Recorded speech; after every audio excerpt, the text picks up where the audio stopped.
Yo, what is good, y'all?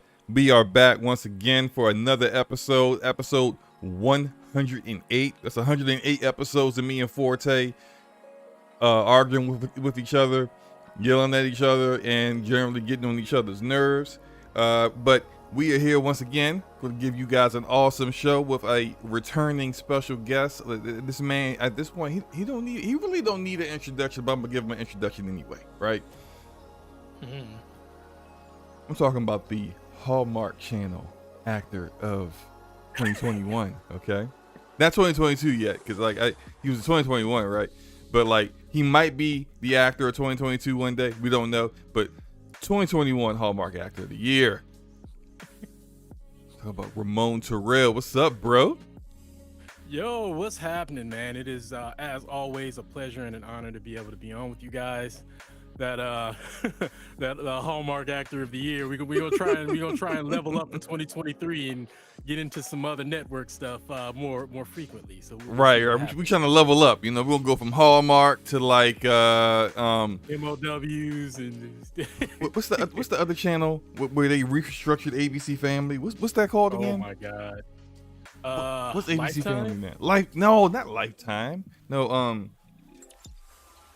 it'll come back to me. It'll come back. You know what? You talk about Lifetime channel? No, why you just gonna repeat Lifetime when I just said not Lifetime? I don't know. What? Lifetime? Huh?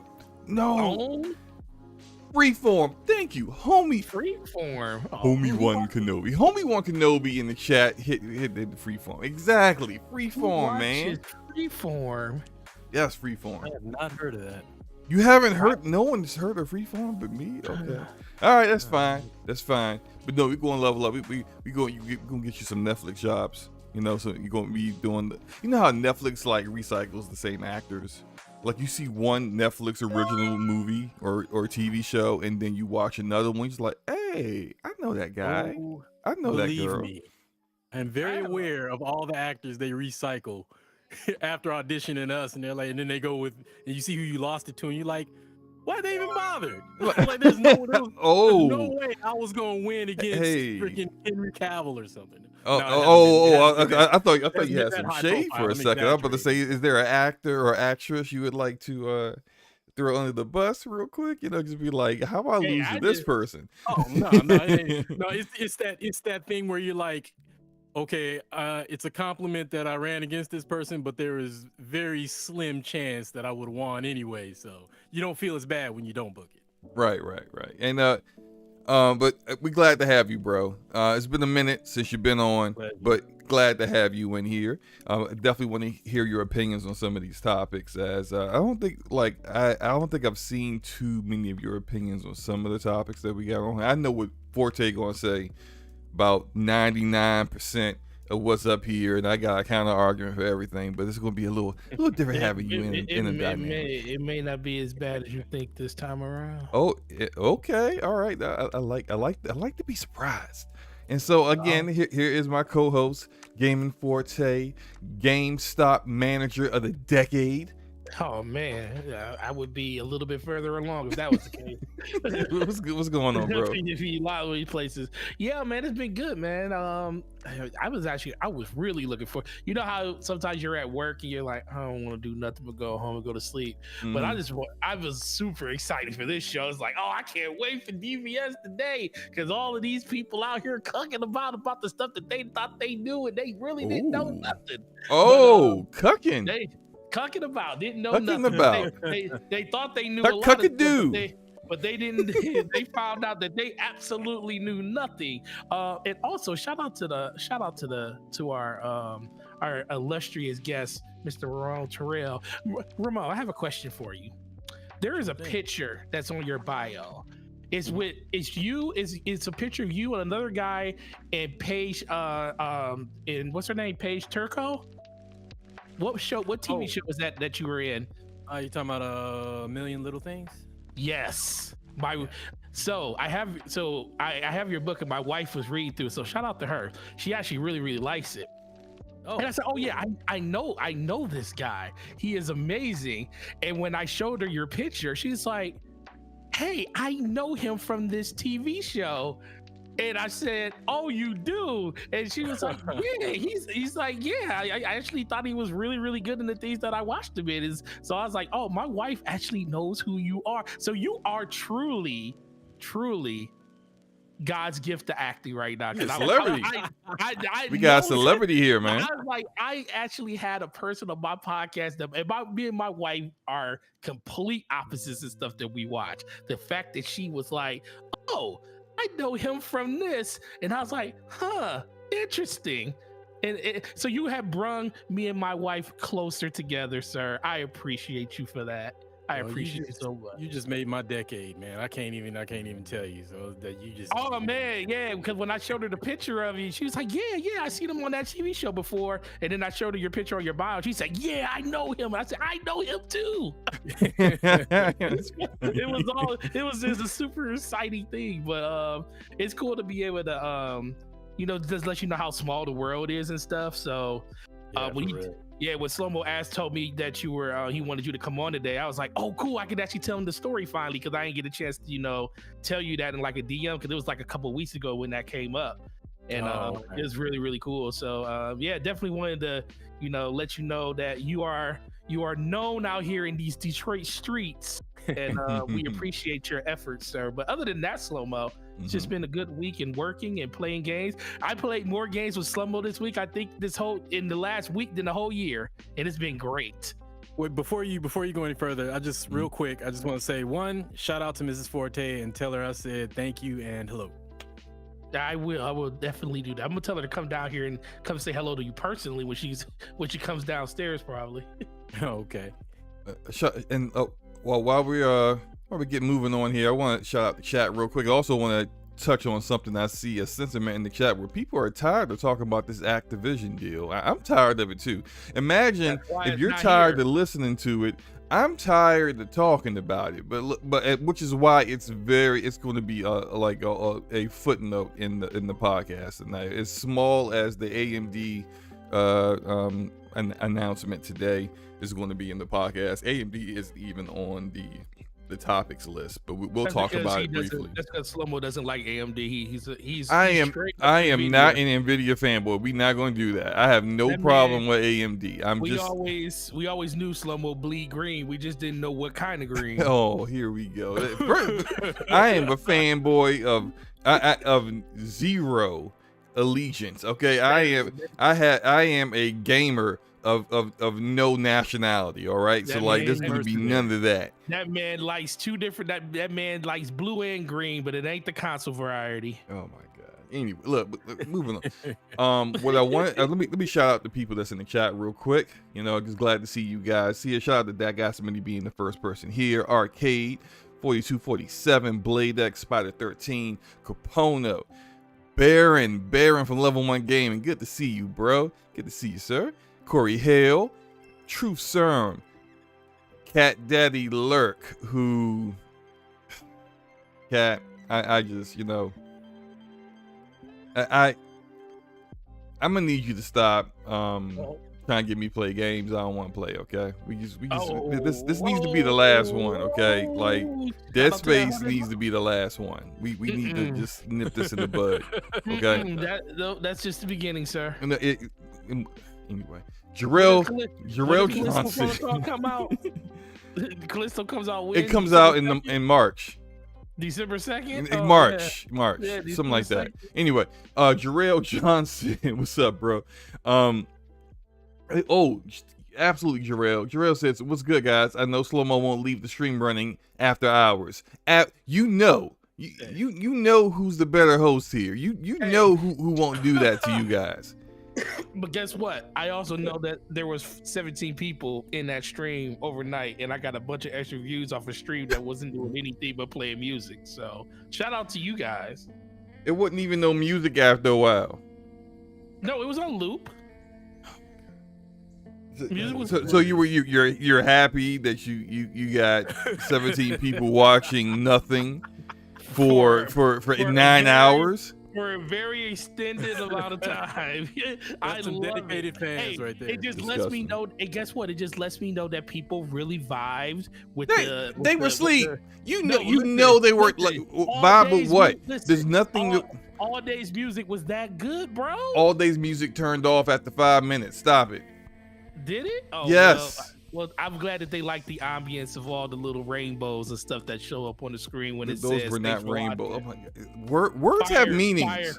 Words have meanings, man. Those weren't rainbows. Look, moving on.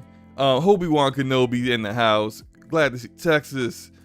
Oh man, glad to see you guys. Glad to see you guys here. Dwayne Stone, what's up, bro? So all right, look, we're gonna have a great show for you guys. First of all, I guess we could start with what you guys have been playing. And so since Ramon's the guest, and I pretty much know what Forte's been playing because I've been playing a lot of stuff with him this week. But Ramon, what you been up to, man? What you been playing in the past week or so? Excuse me. So leading up to Ragnarok, I decided to do another playthrough of God of War. Oh, and me too. Oh man, it's just been great, especially with you know, the little bit of performance boost was nice. And oh, you got a little performance boost. I got a major performance boost because I'm playing on PC. I know.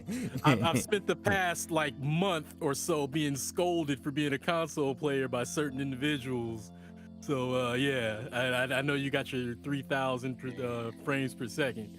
Hey man, we got them nice. I actually haven't been playing. Play at 30 frames per second is a problem. Yeah, I've actually gone a different route with this one. Instead of playing, so I have two monitors. I have a amazing 1440p monitor that does up to 165 hertz. But I also have a kind of so-so ho-hum 4K monitor that only does 60 hertz. That's like my secondary monitor where I kind of put like, you know, overlays and stuff. If I'm streaming, I just put stuff over there, right? So I don't have to like pull it up all on one screen. Like dual monitors is the way to go. If you have a gaming PC, you should, even if you're not a content creator, do dual monitors. It's just better, right? Why don't you just do one big monitor? No, dual's still better. Anyway, okay. So good. I decided like 60 hertz is still serviceable. So let me see how, now that I have a 3080 Ti Founders Edition, how it could run at straight up native 4K, no dynamic over here, just straight up 4K with no DLSS, none of the, you know, no super sampling, no AI NVIDIA software helping things out. Just run it with straight rasterization and what my frames would be at max settings. And like the overhead I have is ridiculous. Like it has not dropped a single frame. So like I'm running it directly at 60 4K Ultra and it's freaking beautiful. Like I've got screenshots for days. I think I need to probably stop taking so many screenshots because it's slowing down me completing the game, and I really need to get it completed before Ragnarok comes out next Wednesday. It's Wednesday, right? It's the 9th, right? Yeah, Tuesday. because Tuesday night, midnight. Tuesday, yeah. Okay, so I got 5 days or so to finish it, and I'm pretty much like I may be like in the first quarter of it. So I gotta like really like get zoned in this weekend and finish it up. That means you got 20 hours left. Right, 20 hours of gameplay. So like, it's not my turn to talk about what I've been playing, but like it's been a struggle. Okay, to play the games that I need to play versus the games that I want to play. But I'm gonna go, my bad. Go ahead, Ramon. Go ahead, continue. Oh, well, quick sidebar. I feel like that kid who showed up at school for the new semester and got like some new clothes, and then like the kids that are like a grade or 2 or 3 higher, they like, then they start picking you apart. Like, yeah, but look at his shoelaces. They already got a stain on it. Those came from Walmart, didn't they? Yeah, that's me, console performance, and then y'all start talking PC, so thank you. Flashbacks. But no, something interesting happened was when I fired up God of War and I looked at my, I was scrolling through and I just stumbled across my trophies because I never paid attention to it. And I'm like, I only need 6 trophies? So it threw me into a trophy hunt.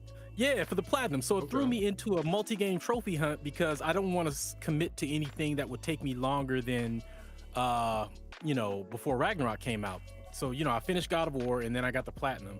Then I fired up Spider-Man Remastered, got the platinum today. And I figure you have to do New Game Plus for Miles Morales in order to get the platinum. So I'm trying, but if not, then I'll just get it later. But yeah, so I just to get the platinum on some games I was really close on before Ragnarok hits, and it's been.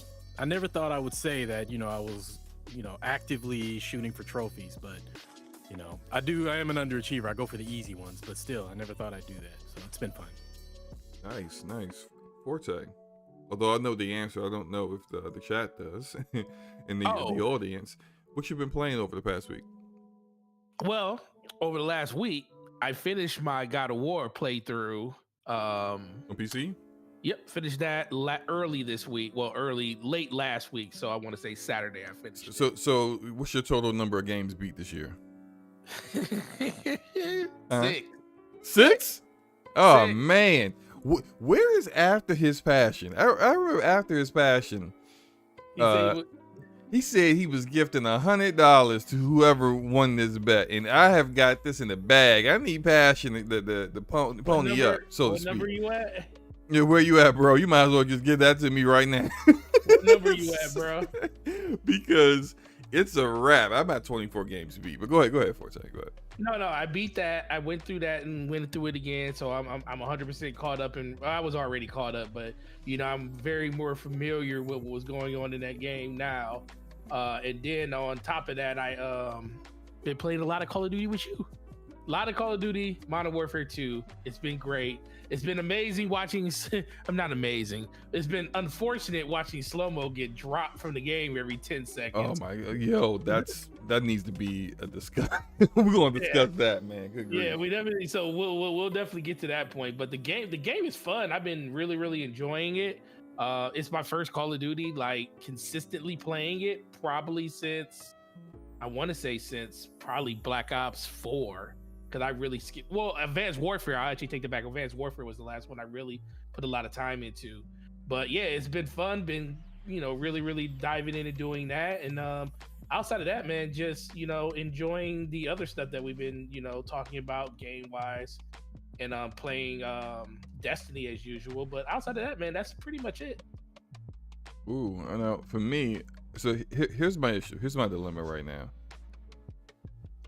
There's this power struggle internally here, and Luca wants to know if she can come on. Yeah, Luca, come on in, Luca.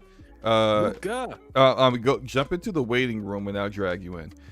So this is the struggle that I've been dealing with, struggling between the games that I want to play versus the games that I still want to play these other games, but it's like more of a I want to complete more games this year, because this is like the lowest amount. I'm at 24 games. This is the lowest amount of games I've completed in like maybe 4 years now, and so I want to get back on that, and I want to do what I normally do, which is if there's a sequel of a game comes out, I play the previous game again just to keep my memory fresh on it, because I got a bad memory.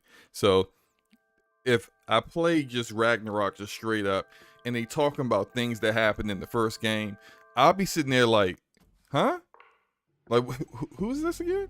What happened? Like, it's better for me if I play through the previous game, then I can get into the new game, and then it's like, okay, all right, I remember that because I literally just saw that again for the second or third time last week. And so that's what I'm trying to do, but I might need to drop some of the multiplayer games that I'm playing. And I've already kind of the winter update for Halo Infinite is coming out soon. I know a lot of people are like, yeah, so what, slow-mo? I'm gonna get back into it a little bit. At least I'm trying to. I'm playing Rogue Company as always. I am playing Fortnite with everybody as always. Call of Duty, because I did not expect to like Call of Duty as much as I'm liking it. And so now my time is as limited as it is even more limited, because now it's like, well, when do I play these games that are new and just coming out? And when do I try to keep up with playing like my other games? So like at this point, I have completed the battle pass in Rogue Company, and I got all the skins I want. I don't need to really play Rogue Company for a few weeks now. I can actually take a break on it.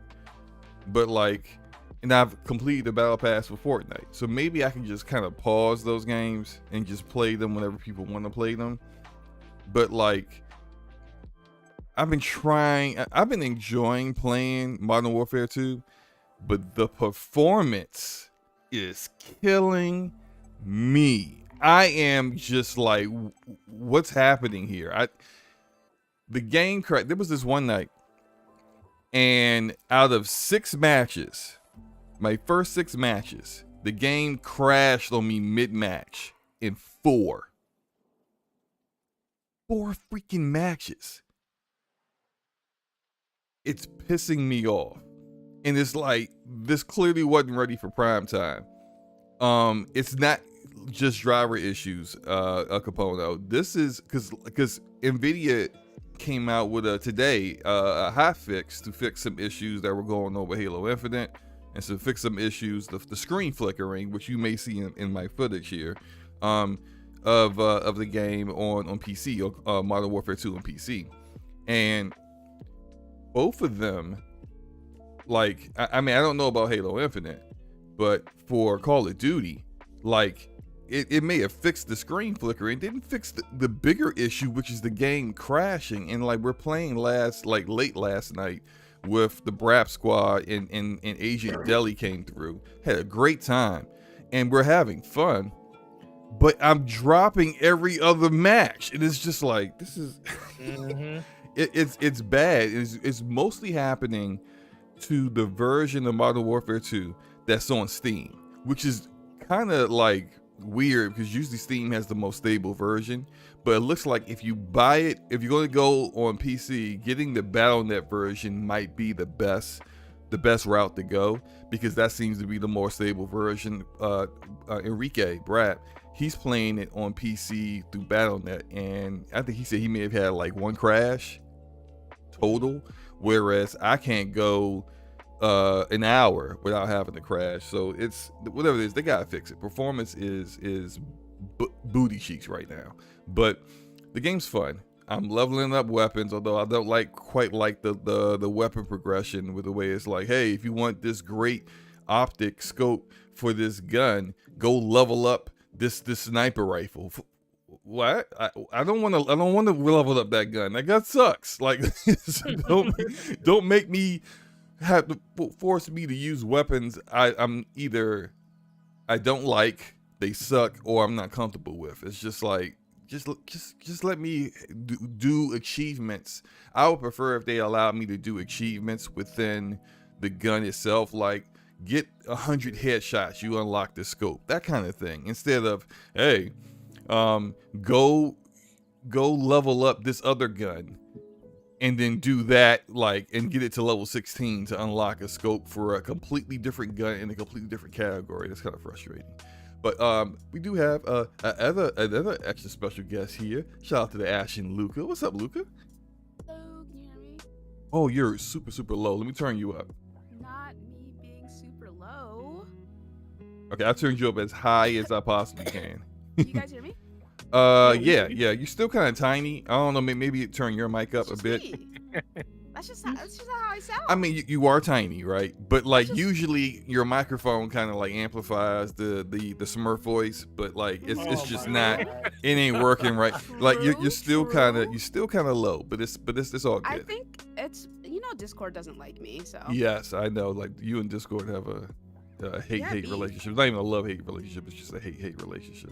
Discord hates me. I don't know. But what you been up to? What since you're on, what you been playing? Huh? Yeah, I know. Look, you got a new job, so you barely been playing anything. But you played something over the past 2 weeks, right? Yeah, I played. Oh dear, I played GTFO with you, Maslin, and Nautical, and that's about it. Yeah, so. That was fun too. Yeah, it was fun. I should have recorded it. Should have recorded it. Yeah. I like strategizing. It's a good time. Yeah, like the way we. I like how Luca was bossing us around, saying, "Stop! Don't go out! I gotta tell you what's in this room." Well, I mean, look, he was saving our lives, man. No, it was great. I loved it. It was just fun because it was literally something that Luca does in real life. true, but like honestly speaking, I didn't even say anything till near the end of the session. Like I wasn't bossing y'all around the entire time. Oh no, you're fine. I'm just saying it was fun. It was Well, really fun. she had this. So for those who haven't played GTFO, it's a PC only game. It's a PC exclusive game, and it's very much a teamwork, co-op strategy kind of game. You're like these 4 prisoners that are trying to escape some kind of prison, but it's like there's monsters everywhere, and there's like different levels. And you really can't survive on your own, almost like Left 4 Dead, but not as a completely different setting. But it requires a ton of teamwork. And in the beginning, we were just, as soon as the monsters got riled up, it was a wrap. We might as well just put a bullet in your own head, because you're not gonna survive. You don't have enough ammo, you don't have enough weaponry to be able to survive. But it's like, if you kit everyone out the right way, everyone has something a little bit different but useful, and you know what to expect in certain situations. Like when you open the security door, you could absolutely like get through things. And I even posted like a minute clip of us getting through the screen, this security door with like, it was a breeze. And it was just like, this was like our 3rd attempt at it. And it was just a good feeling. You know, you feel good about when you teamwork comes together and you're like successful. It's cool. It's nice to have a competent team as well, but I will say the funniest part was when I was like, hey guys, we have to enter these commands, and you and Mass were like, but we don't know what the commands are, Luca. I'm like, the commands are, you can check for the commands. You can type in commands on the computer terminal for them to come up and tell us what we're supposed to do. Yeah, I think that is cool though, because it's real like kind of commands that you would put into like a Linux like a Linux command line, like that kind of thing. I thought it was pretty cool. It's a fun game. We got to do it again soon. I know we were trying to do it yesterday, but you know, things came up with me, and I don't know what happened to everyone else. But yeah. Yeah, I'll be back next week. Yeah, because you're going to Cali this weekend. Going to California, baby. Welcome to the West Side one more time. California. You know it. Yeah. I'm looking forward to that. So. Cool. We gotta get you on Call of Duty. Oh yeah, I just bought it. Yes, go. What you buying on? Xbox. Oh, good. Because I was going to. I mean, this is at this point right now. Like, don't get it on PC unless you want to get it on Battle.net. Mm-hmm. But that's good. We gotta get you in there. I'm happy. You know, the more the merrier, as far as I'm concerned. But I'm playing. I will primarily be just posting in the gameplay Call of Duty footage, just because I've noticed some people have felt like there's not enough people in the community posting gameplay of their gameplay of Call of Duty. Like, people scared to show whether they getting bodied or not. I ain't really getting bodied, so I ain't got nothing to be afraid of. So I'm gonna go ahead and just show my gameplay, and unless it's a certain topics I don't like this idea that, why aren't you showing your stuff? People show gameplay all the time. It's just people do not care unless it's convenient for them. So big true. Like, that's facts. I suddenly care. It's like, you know, if someone got on me about like playing Souls games, they're like, do you play any multiplayer games? I'm like, bro, I post gameplay. I was playing Halo. Like, right. I posted gameplay. There's stuff on my timeline. What are you talking about, man? Like, yeah, I play multiplayer games. You know what I'm saying? So, like, I just think I'm not one of those people who are like, I can't get any engagement on my gaming tweets, so therefore everybody hates game or any of that nonsense. I don't. I mean, people. I have gaming related tweets that have like 300 likes. You know what I'm saying? Like, right. I really just think it depends on how many followers you have. I'm gonna be honest with you. You know what I'm saying? So that's very true. I remember back, you know, like I only have like 2,100 followers on Twitter, but like I remember back when like I had like 300. Okay, look, that's still, for a lot of people, that's a lot. But like compared to say like Luca's almost like 10,000 and Forte's like almost 4,000. So like I'm not jealous of all of you. Anyway. Where are you talking about on Twitter? Yeah, Twitter. But like for me, it's like I remember when I only had like 300 followers, and this is back when Anthem was in beta, and people didn't think it was a train wreck yet. And I posted footage of and that was the reason why the gameplay just stopped, is because that's all the gameplay I have for that, because the game crashed on me.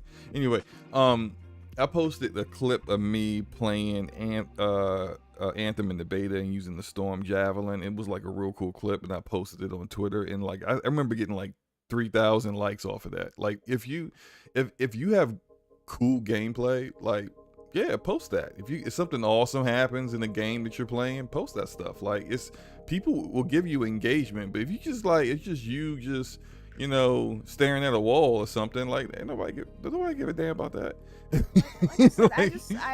The people who complain about that stuff, I'm like, look, get over it. like get over it, man. Like, who cares?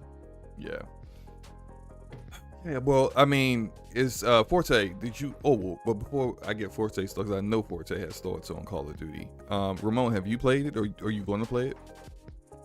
No, I've never played a Call of Duty, never really had much interest. Oh, really? Wow. Yeah, look, for me, this is like my first time really getting into the multiplayer of a COD games in over a decade. Usually I just play the campaigns whenever I get them, and whenever I've got them in the past decade, I ain't spent any money on it. So this is a little different for me, but cool. That's cool. You know, no pressure or anything like that. Forte, what are your thoughts on the game so far? I think if you play on console, you're having a way more marvelous time than people playing on PC, and I think that's Right. I think that is not good, but I mean, for PSVR on console, it's great. But I think the gameplay is really cool. I think they slowed it down just enough to like make it so it still has like its Twitch element, but you could be more intentional in the things that you're doing in the game. I do think sniping is ridiculous in this game, as it's always been ridiculous in this game. The campers, bro. Like the campers with their shooting at their campers, yeah. Yeah, it's like Call of Duty has so many buildings now, and like I think we were playing the other day. Somebody was, I think, it was like, when did Call of Duty get so many rooms in it? Why is there so many buildings in Call of Duty now? So I'm really enjoying it. I just don't like the disconnects that my friends have, because it kind of takes you a little bit to get everybody back together, and it's not like we always play games together and stuff. So when a person gets dropped, there's a good chance they probably won't even be able to get back into the game with you anymore. But in general, everything is pretty good about it. I'm not having any performance issues or anything like that. I do know some people are having like stutter issues and kind of slowdowns, but for the most part, the experience has been pretty great, and it's a really good palate cleanser compared to the other games we played. Like I played Battlefield, I play this, I play Destiny, I was playing God of War. So between all of those games, it's like a good variety of stuff to play. And I'm really enjoying it. And I haven't even jumped into the campaign yet, and I hear the campaign's like one of the best parts of the game. Yeah, I kind of wish I would have pre-ordered the game, because then I would have been able to play the campaign early before getting into the multiplayer. Because now it's like I wanna. It's the same dilemma I'm dealing with like trying to beat my replay of God of War 2018 before Ragnarok comes out. Is that I don't really have the time, and so like it's like I want to play multiplayer and all my other multiplayer games, but then I also need to like finish some things. And so I think once I get a little bit of it out of my system, because like I mean I'm having fun, but I don't know how long I'll be having fun once I level up all the guns that I care about, and I don't really care for Warzone, so I'm not going to do Warzone. I don't now. No, I'm good. I'm good on Warzone. I've never really enjoyed Warzone like that. But as long as I got people to play with, I'll be playing it. But if a lot of other people start slowing down with it, like I don't know if I like this as much as I like Rogue Company. Because I can play Rogue Company by myself all day, all night. Right.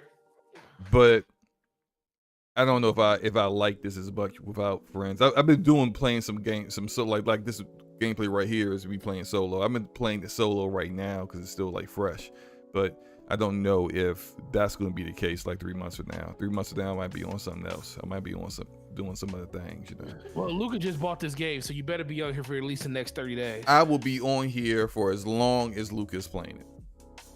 Yeah, I'm probably not gonna get to it anytime soon since God of War's coming out. So. Right. Did you beat the first one finally, didn't you? No. Oh my god. Oh, Luca, man, come on, man.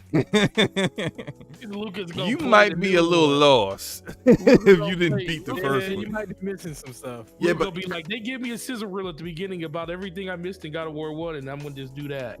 well, I mean, look, you're gonna be out of got to town. Go ahead. Yeah, I got to the part. I have the Blades of Chaos. Okay. I'm in like an ice area with the ice giant, so I'm pretty sure I'm close to the end, but I don't remember the controls. I think you're like halfway. You're Like halfway. Yeah, I think that's halfway. 15 hours to go. Oh yeah, honestly, I don't really care. The only reason I'm getting it is because Stone wants me to play it. So. Oh, so when we wait. So Stone, I don't even want to know the answer. Forte, don't even ask that question. What are you about to say? You don't want to know the answer to that I don't question, wanna know sir. the answer to that question. What are you trying to say? Because I just bought this GTFO because Slow-Mo asked me to. So what's up? No, I don't even want to know the answer to this. So what's up? No, ask me the question. What's up? We tell you to buy games all the time, and I do. But I do. I bought GTFO because Slow-Mo asked me to. So what's up? Okay. That's true. I bought Remnant from the Ashes because Slow-Mo asked me to. What's up? I bought Borderlands because Slow-Mo wanted to play that together. So what's up? Oh, Summer, you wrong then. Why are you bringing me into this? This is you said that, and you jumped out there, and she refuting you, and I'm over here just like, why are you bringing me into this? Hey, well, listen. Because like maybe if you actually played games outside of Destiny, I would play more games with you. Like and that's coming from a Destiny player. Like if you ask me to buy a game so we can play it together, I would get it, but you don't ask me those things because you don't play anything else, which is okay. I don't either, but like, you know what I mean, I played a lot of games this year, but still, like, Slow-Mo asked me to buy games to play together, so I do. And I appreciate you. Yeah, Dealer asked me if I was getting Call of Duty, so I got it to play with him as well. So what's good? So what she's saying is, if you want to play games with her, you need to suggest some games to play. But for you to do that, you will also probably need to play something other than Destiny. and now Call of Duty, you playing Call of Duty now, but like you need to play something other than just Destiny, bro. Like it's just like play Battlefield all the time too. So it's like insane that you would even try to say that, considering you were part of my fire team. You know what I'm saying? And it was like me trying to get you to show up on time for us to play together in Destiny, sir. Oh. Okay. So, you know, come at me again, Nautical. Come at me again. This is great. I'm loving this. This is gonna get clipped and put on the DPS channel. I done my part. I got Luca all riled up. Thank God. I'm good. All right, well, I mean, I guess we can move into the first topic. The first topic tonight is, I mean, I'm not gonna say I told you so quite yet. It's not confirmed to happen quite yet, but it is looking like my theory on those Embracer acquiring those Square Enix studios might turn out to be true. And what I'm talking about is Eidos Montreal, according to a report from Jason Schreier, has confirmed to be working with Playground Games on the Fable reboot. And so now this is also so there was 3 studios that Embracer acquired from Square Enix. It was Square Enix Montreal, which they renamed into like Ono, I don't know, I'm about to say Capono. That's Capono in the chat. I don't know the name, but the name don't matter because the studio don't exist no more.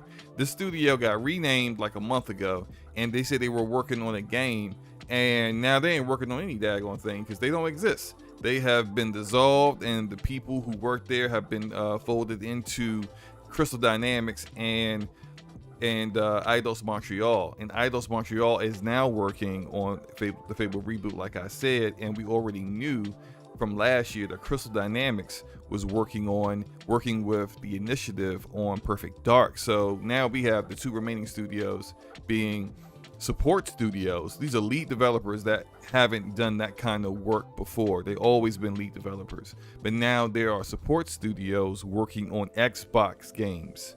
And so let me throw this question to you guys. Ramon, what do you think about this?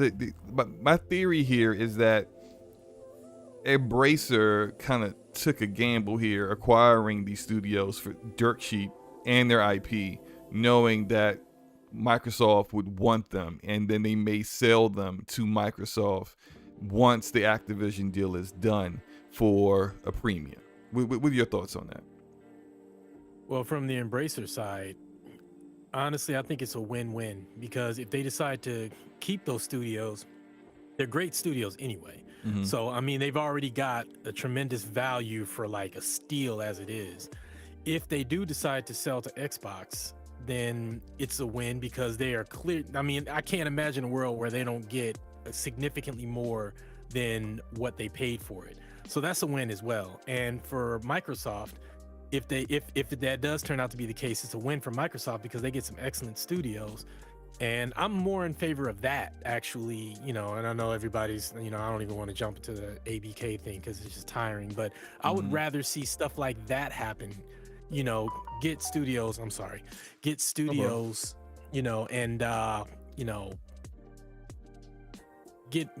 just polish up on cultivating that talent. And that doesn't have such a huge dent in the industry versus what they're doing with ABK. So I think but regardless of all that, I think no matter what scenario plays out here, it's a win for whoever's involved. Like, I can't see really a bad side to it. It's as long as people stay employed.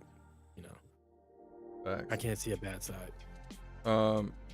Luca, what are your thoughts on this? I don't have any thoughts, King. I'm sorry. Like, I don't have an opinion on this. No, nothing. Okay, it's fine. It's cool. Forte. Hello. Yeah. I'm here. Okay, hey, yeah. Here. What are your thoughts on Eidos Montreal becoming a support studio? I mean, they're still working. They're apparently working on another game as well. So they're working on their own game, which hasn't been announced yet. But they're also working on the Fable reboot, and whether my theory that Embracer is going to sell these two studios to Microsoft once the opportunity arises. Oh yeah, because we always looked at it was really weird that like Crystal Dynamics was still helping with the Perfect Dark reboot, and then now we got the Fable situation when it comes to this. It just seems like more and more is like, would Embracer really just let their studios just be support studios for Microsoft studios? It was like, okay, you could kind of see it if they were like, paying them very, very well to do it. But the more and more that this comes out, it just seems like, Microsoft was like, listen, we can't have all of this extra stuff going on. We definitely want to purchase these studios. How much would it cost for you to do it? We'll do a kickback on you at the end of it, for you can, give you a little bit of extra money on the back end for you doing this for us. It's a lot of different moving parts when it comes to that, but I do think you're right on to something. I do think when we first brought this up, I think like about 6 months ago, that was kind of the way we were thinking. It's like, hey, it was like more of a joking thing. It's like, hey, Microsoft's still going to end up buying these studios off Embracer anyways, because who can see them allowing Crystal Dynamics to just keep working, and pretty much they almost took over development of that game and stuff. So yeah, they actually kind of have, that's kind of the situation we were looking at. So I think you're right on when it comes to this, and I think a lot of people are. I mean, it's not surprising, but if it does happen, I'm gonna be like, no, this is a whole nother level of finding a way to get around, all the sanctions and stuff, especially with the CMA looking really, really heavily into what they're doing when it comes to their acquisitions in the future.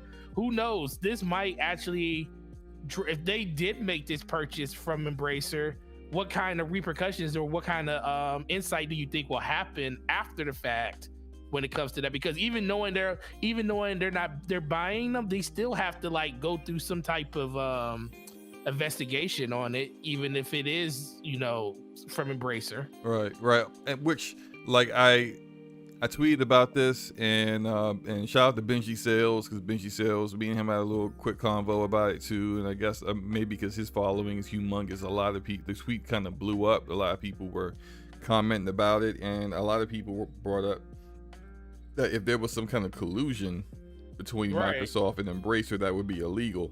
That would be illegal. But I don't even think that's really like necessary. It can still happen without Microsoft having anything to really do with it, with like planning it. If Embracer, because like it's not uncommon for companies. Embracer's a shell studio for Microsoft at this point. No, not like that. But like, because Embracer has like actually has more studios and IP in their possession as assets now than anyone else in the industry. But what I'm saying is that it's not uncommon for in any industry for a company to acquire another company for cheap and then flip it, like the way someone would flip homes. Like that happens. I worked for a multi-billion-dollar corporation once upon a time that went through that. They were acquired by a huge firm who had a history of doing that, taking companies. It's not exactly the greatest thing when you look at it. And I'm not saying Embracer's doing this to Eidos Montreal or Crystal Dynamics, but and with the company that I worked with, this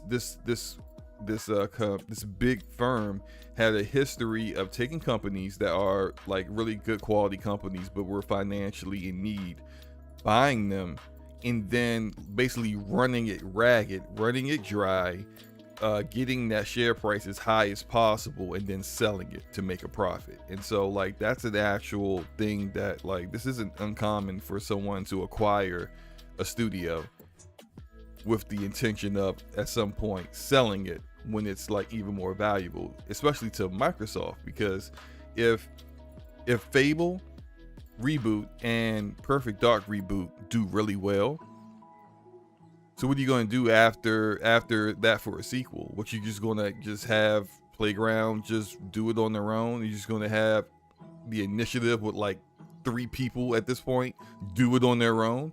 No, you're probably going to want Crystal Dynamics and Eidos Montreal to help work on the sequel too. And so if that's or just do the sequel on their own, and if that's the case, you're probably going to want to acquire that studio. So it just seems to make sense to me. That's all. See, I never considered what you said about the whole kind of like flipping studios, and you know, I really hope that it's not the case where they're like you said, like, you know, they bought them for cheap, run them ragged, and then sell them, because that would really suck. I never even considered that was a possibility. Yeah, it absolutely sucks. Well, as like I said, I worked for a company that was going through that, multi-billion-dollar corporation, and like when I say run ragged, like they raise prices for everything and don't spend on anything. So this was a company that like stopped spending money for basic things that we needed to do our jobs, because they wanted to be able to kind of inflate or kind of skew the numbers, their financials, whenever they would report to investors. And this was just like how it was ran for a good 3 or 4 years before the corporation, the firm, sold them for a massive profit. So it works, even though like the people who are dealing with it, the people who may have enjoyed the products for that company aren't necessarily benefiting from it, you know. But we can move on. Shout out to the 38 people that are here. Appreciate you guys. But we can move on to a little mini topic here. Marvel is collaborating now with EA on future games, multi games, a multiple of games. That probably sounds better. A multiple of games coming out that EA is going to make, and there weren't any names for like what games these games might be. We already know about the Iron Man game, so that's one, and then we also know about the Black Panther games. This is kind of, it's like, it's not exactly shocking that this is happening, but like, what Luca, what are your thoughts on on EA and Marvel collaborating, and you think you'll probably pick up Iron Man or Black Panther when they come out? Probably not. Like, I'm not really a big fan of superhero games, to be honest. Like, Mm-hmm. that's why I waited until this year to play Spider-Man, because I wasn't interested. But you love But- Spider-Man. Yeah, I do love Spider-Man. Yeah. But I've always been more interested in what's the word?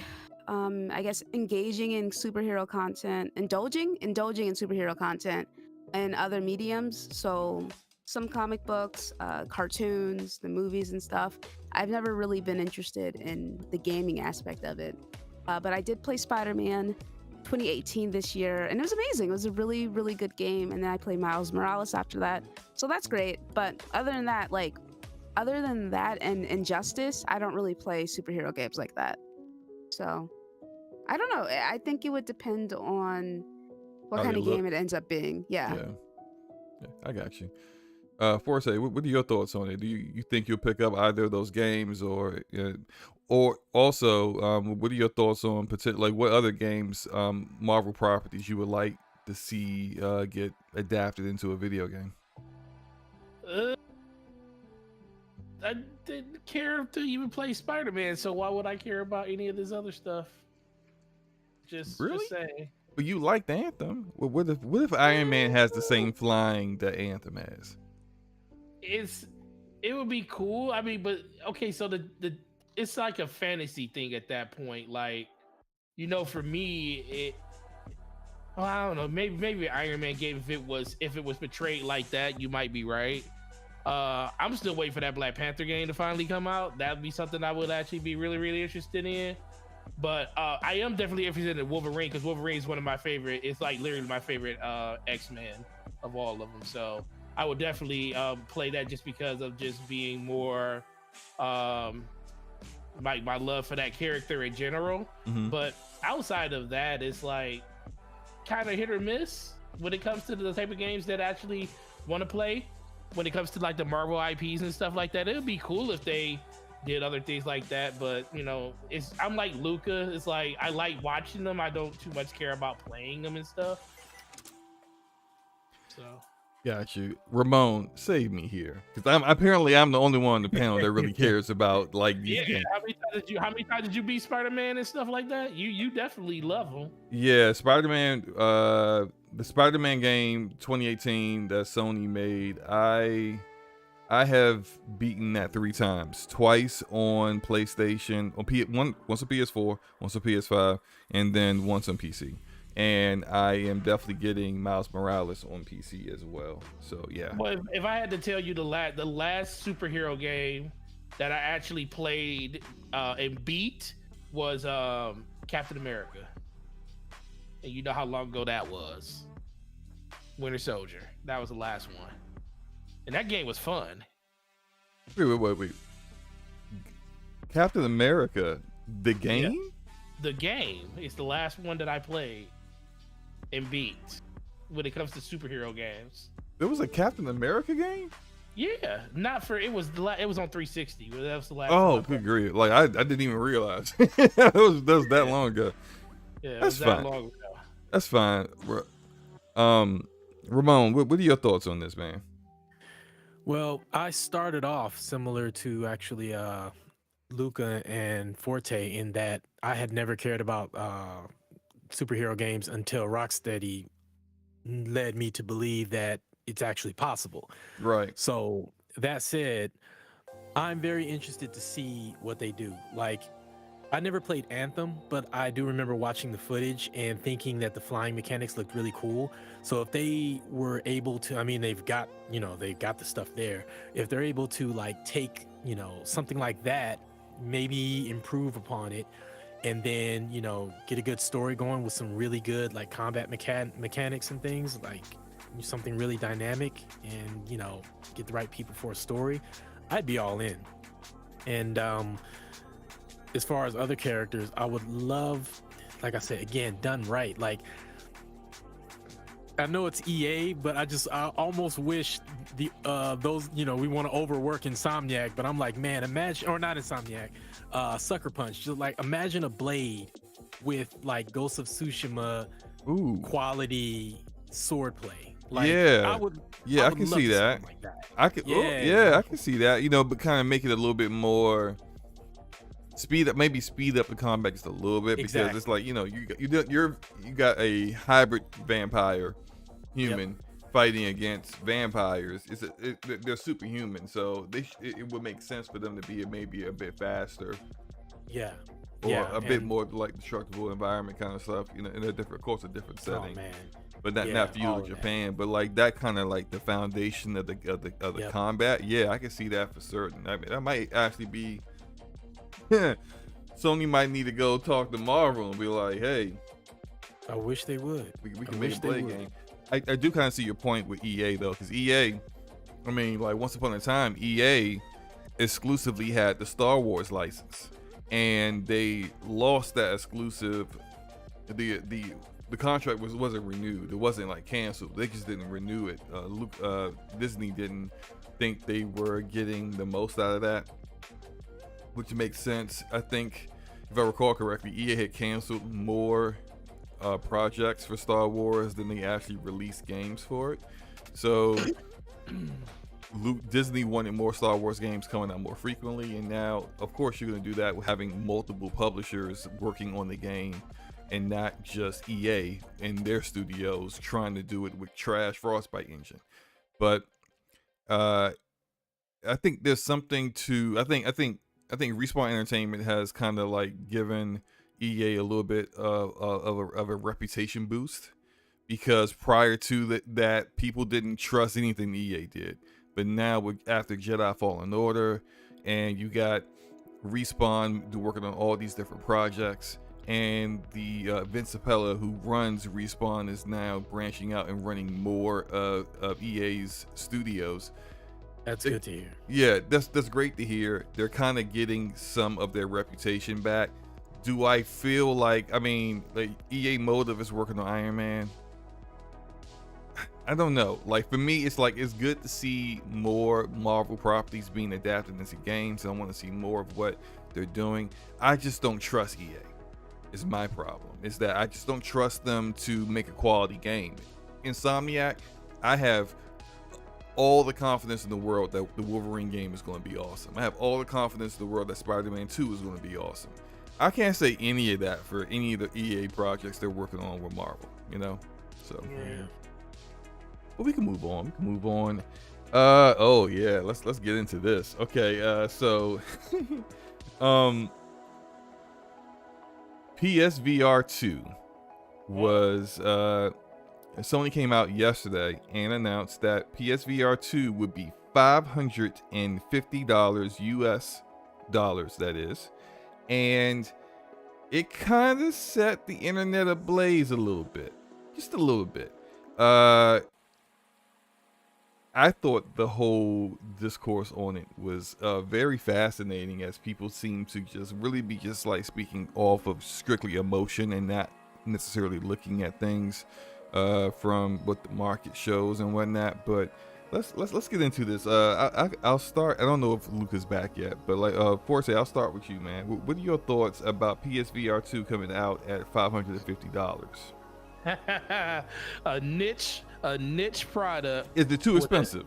With a niche price. A niche product with a niche price. Those two things don't go together. And let's be for real. Can I afford it? Yes. Can all of us on this panel afford it? Most likely yes. But how many other people can afford it?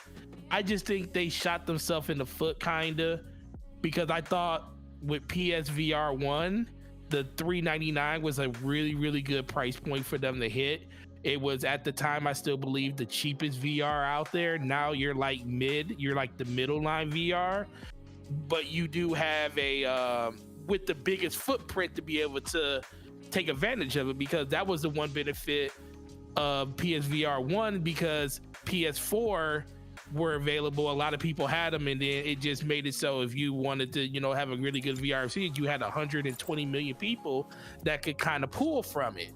Now, I don't see PSVR 2 selling anywhere near as much as PSVR 1 did, because I just think that price point, that entry point is so steep.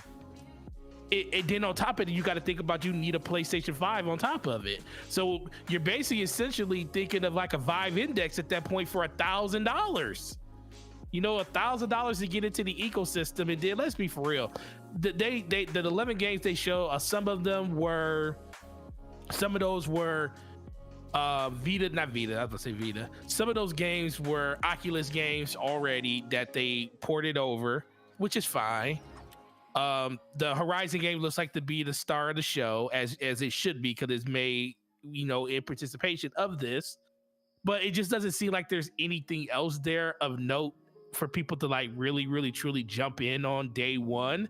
A lot of the games that people thought was going to be there aren't going to be there day one, at least, or they haven't even said anything about them being there. And then I still think the missing thing is this thing, yeah, it's $549, but in their blog post, I love how they came out and said, oh, you know, and if you want to take your VR experience to the next level, make sure you buy separately our $50 charge station so you can free up USB ports on your PlayStation 5. I'm sitting there like, wait a minute, this thing don't even come with the charge thing for you to charge for $550. I'm like, it's not terrible. It's just, I don't think it's going to resonate as much as the last one did, because I think the price point it's not, like I said, it's not horrible, but from a standpoint of the consumers that would want to buy this because they have the system already, they're going to look at this like a $600 peripheral. I just think that's kind of the miss on it. But, you know, it's going to be a lot of people that's going to buy it. A lot of people are going to enjoy it. I definitely believe specs wise, it's awesome. It's amazing. But I also think that's kind of the downside to it. They put so much engineering and so much thought into what this system is going to be as a peripheral. They probably should have thought about, should this be, if we're going to make this price, it almost should have had a standalone purpose to it. Like basically like how Oculus has, like you can use a PC to bridge the gap to get more power and to be able to, you know, get more fidelity and frame rate if you hook it up to a PC, but it's its own unit in general by itself for the $400 and for the $500. I feel like the fact that this system has to be tethered to a PS5 is kind of the downside to it. And if I would 100% begin with this price if it wasn't something that you have to have a PS5 for. And I was really interested in it, but I would have to wait for some type of heavy discount on this thing before I even thought about doing that. Do you have the original VR stuff? I do. Are you a big fan of VR? Yeah. Yeah, I had it day one. Day one. My kid had my daughter. The only reason I'm really in trouble with this one, and the reason part of me feels like I'm gonna end up buying this thing because my daughter is a huge Resident Evil fan, and Resident Evil 8 VR is a thing, and that's the only way you can play it is on PSVR. And I think that's gonna, once she hears that, I think that's gonna make me, you know, for you do anything for your kids and stuff. But she actually played 7 in VR, and I thought it was crazy. I was like, how are you doing this? For getting the end, beat the whole game in VR. So I know that it will get a use in my household. No way, bro. When I saw her doing 7 like that, I was like, no way, bro. You actually playing it this way? And she went through it. Ain't no way in the world you getting me to play that game in VR.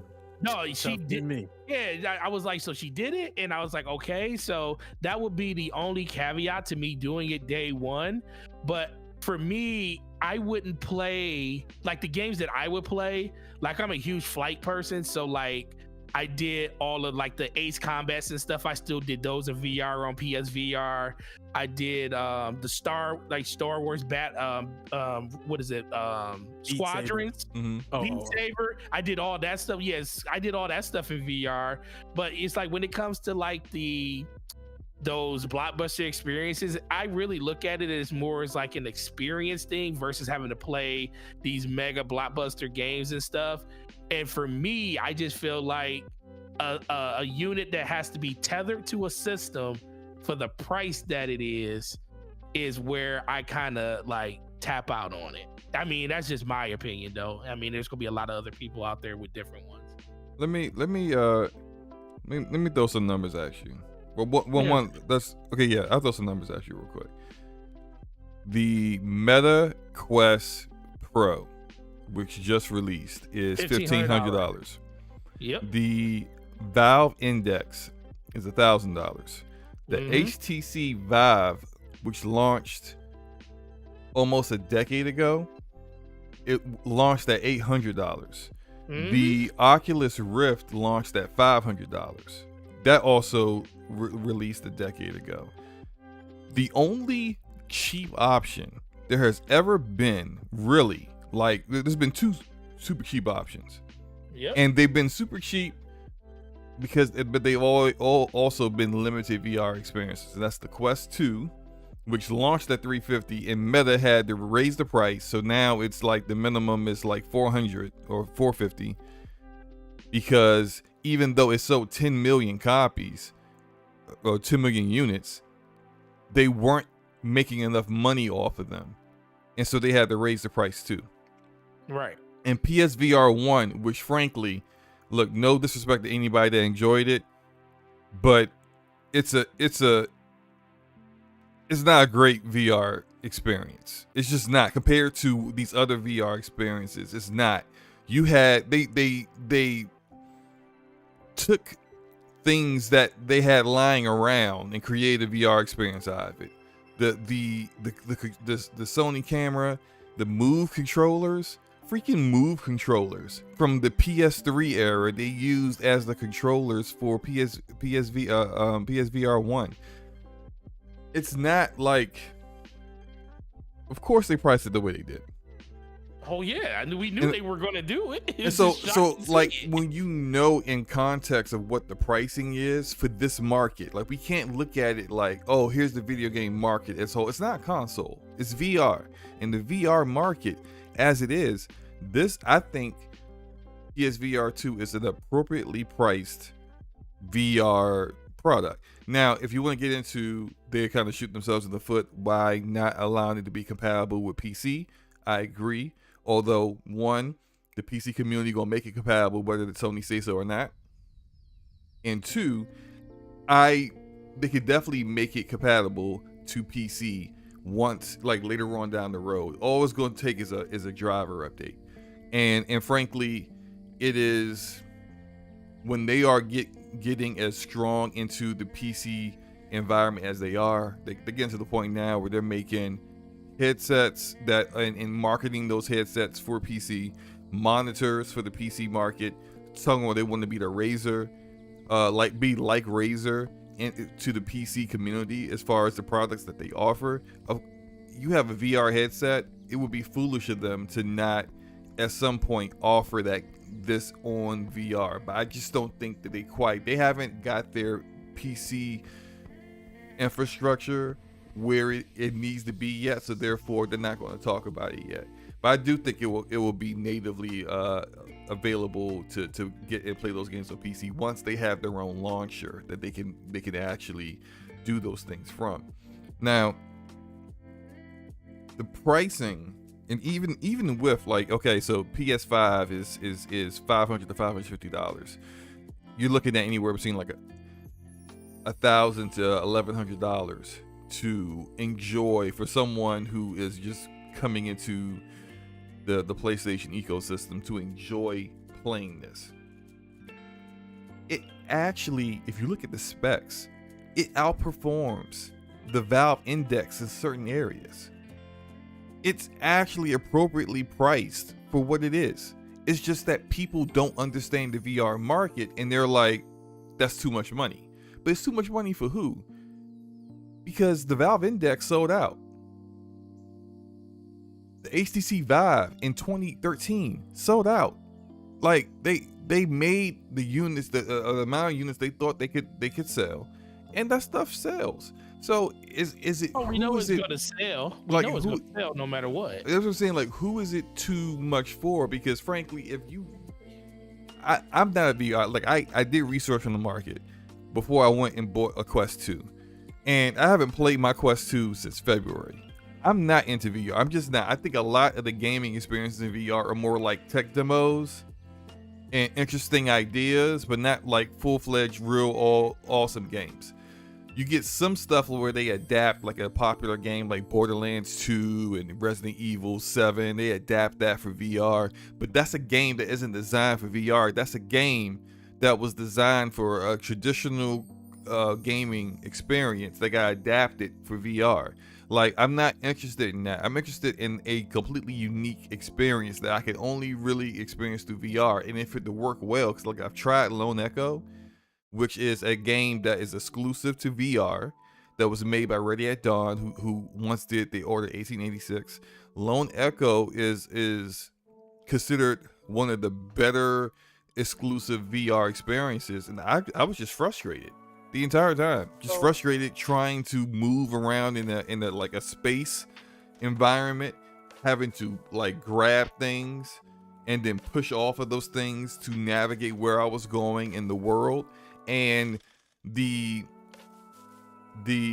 tracking of what I was trying to grab and move things with the controllers, it just wasn't intuitive. It was frustrating for me.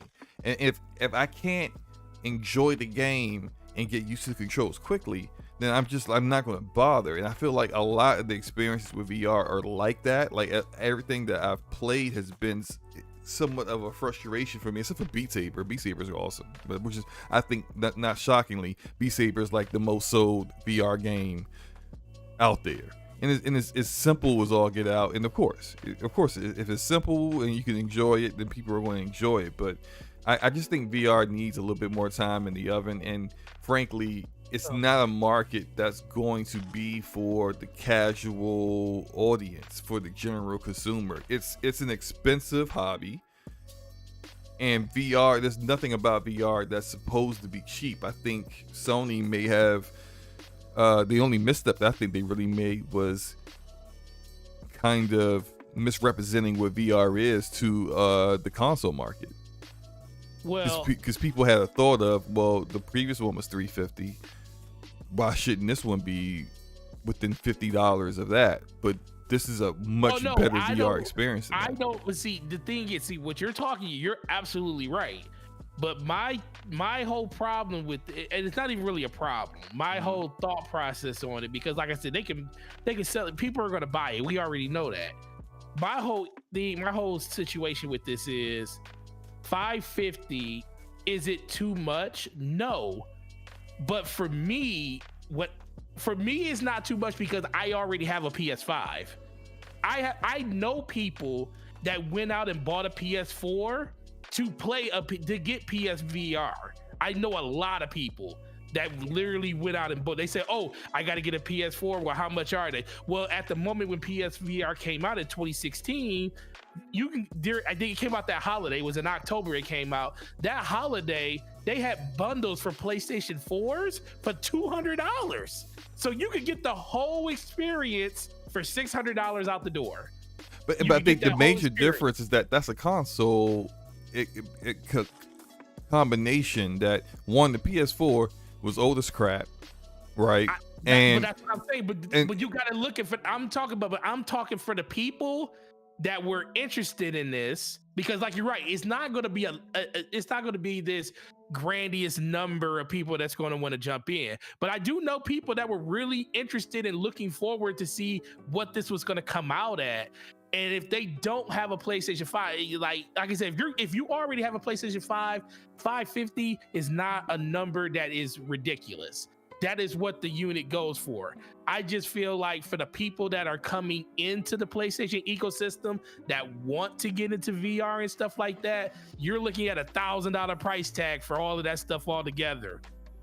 And that's the thing that I feel like Sony, by release, and maybe it's just the fact that they released it so close to the release of the PS5, so there hasn't been any price reductions to bring one side down versus the other.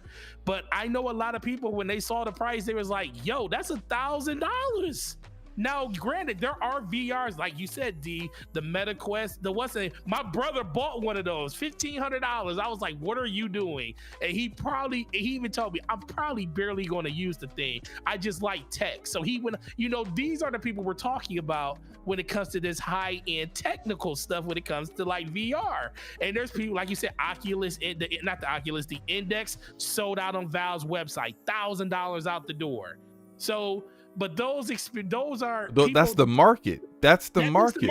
It is the market, but it's also when you're thinking of now for the people that are on PC, and I think it's just a console thing versus a PC, like you said.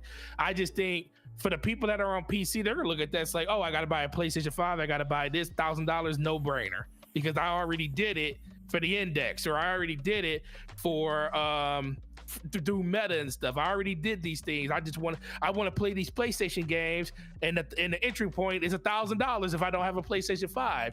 I just think for the console gamer, because this is all we're talking about is the console gaming here. That is a price that I think a lot of people didn't think they would go to. They probably were thinking maybe $449, because the last one was $400 when it launched, $500 max. $550, and then that's not even including the charging base. It's going to take it up to $600, because let's be for real, all of us are going to have to get a charging base for that thing, because we don't have no USB ports available in our system as it is anyway. And if you want to keep this thing charged and use it, you're going to spend 600 and something bucks out the door for it. So that's the only thing. I'm just coming from the console side. It's just crazy to me to think that let me also more than a system. Let me also Meta has a cable that connects your a link cable that connects your headset to your PC. Say it again. $79 for a basic cable. That and I know you can buy that cable separately for $30, but it's extra battery for the Quest 2. $119 with the head strap. Yeah, exactly. So look, nothing. We sell all of it. This is my entire point. Nothing about VR is cheap. So why are people complaining about this one? Because if everything about VR is expensive, the accessories of it is expensive, it itself is expensive.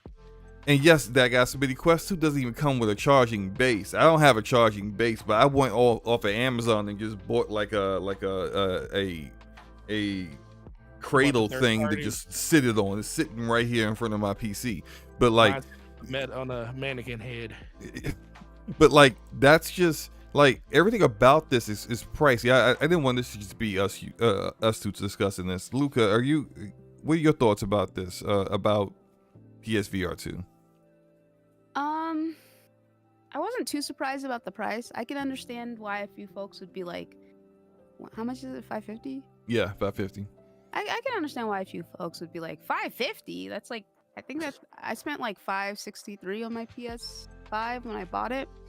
And with the price going up in certain regions for the PS5 as well. Like, I get it, man. I definitely understand that initial shock factor. That being said, I feel like a lot of the people who are... Okay, give me 1 second. I'm choking. Hold on. Let me clear my throat. I do feel like that a lot of the people who were complaining about the price weren't going to get it anyway. I agree. Yeah. I agree with that. Just complaining to complain. Yeah. Like, especially since you broke it down, Slow-Mo, it's a good price in the market that it exists in. You know what I'm saying? Right. So I don't really... I'm with you. I don't understand why people would expect it to be cheaper if in the market it is technically cheaper than the other VR systems. You know what I'm saying? Right. Even with the console. Yeah. Yeah. And so it's like, oh, but you need a PS5 to play it. I'm like, well, yeah, it's PSVR. It's PlayStation VR. Of course you're going to need a PS5 to play it. Like, that's... You don't have to have one. They just made it so you had to have one. Well, I mean, the only VR headset that you could use without like a PC or something else is the Quest 2. And this is better than the Quest 2. Well, we know it's better. I'm just saying, but once you introduce that feature, it would just be nice to have it. And not saying they had to, because who knows how long they've been working on this for a long time, and you know, that probably was an afterthought when it came to that. And maybe a revision down the line will allow you the ability to do that. I just, like I said, in general, for me, it's not a huge thing. It's just that when I even said, I think when we did our predictions when they first announced it, I think I even said it was going to be like $500, because I was like, that's how much it's going to be, $500. I already knew it. It was just, for me, when I saw it was just like, you know, in your mind it's going to be that much, because like you said, the VR landscape is slanted that way. But when you see it physically on the screen and you're like $550, it's like it's like that initial sticker shock. And it just comes down to, like, I think it's like you said, it's the console side of it. If this was a PC thing, nobody would bat their eye at it. It's just the fact that it's a console. It's a console as peripheral that costs more than a console. And I think that's where people are kind of having a disconnect. But I ultimately think this thing is still going to sell well. I just don't think it's going to sell as good as the last one. So, because it's just a higher entry point and most people aren't willing to jump to that entry point to get in. Well, the way I feel about it is that considering that in this particular space as it stands right now, currently, PlayStation, they're the only ones doing VR of the big three. You know what I'm saying? So it makes sense, especially that it would be expensive as they continue to iterate on it, you know? Sure. You know, innovation typically means that technology, when it comes out in the space that it exists in, it's going to be more expensive. And since they're the only ones doing it via against Microsoft and Nintendo, I mean, yeah, that makes perfect sense to me. Again, I can understand why people would be so surprised and shocked, especially since it seems like, you know, console gamers are not very aware of the VR market as it is and how expensive it is in general. But at the same time, it's kind of like, I mean, what did you expect? You know what I'm saying? Like, that's true. If you actually were educated when it comes to VR, you would know that this is a cheaper entry point for in comparison to the other headsets, you know? So, I mean, I know that I have people like, oh, Dave's gonna get it because he loves VR, like he's in love with it, so he'll get it eventually. But it always comes down to this for me. The reason I don't complain about certain things is because, like, if I'm not gonna buy it in the first place, why would I even start complaining about it? Like, I can acknowledge something and point something out, but it not be a complaint, because I don't really care how much the PSVR is. I'm not gonna get it. Like, I was gonna get it regardless. You know, I have no interest in VR myself, right? Good point. But, like, you know, it's definitely one of those things. I just think it's another talking point. A lot of the people who are complaining, I really don't take them seriously, because I don't think they were going to get it in the first place, you know? Right. If it's the same thing with the $70 games thing, I can understand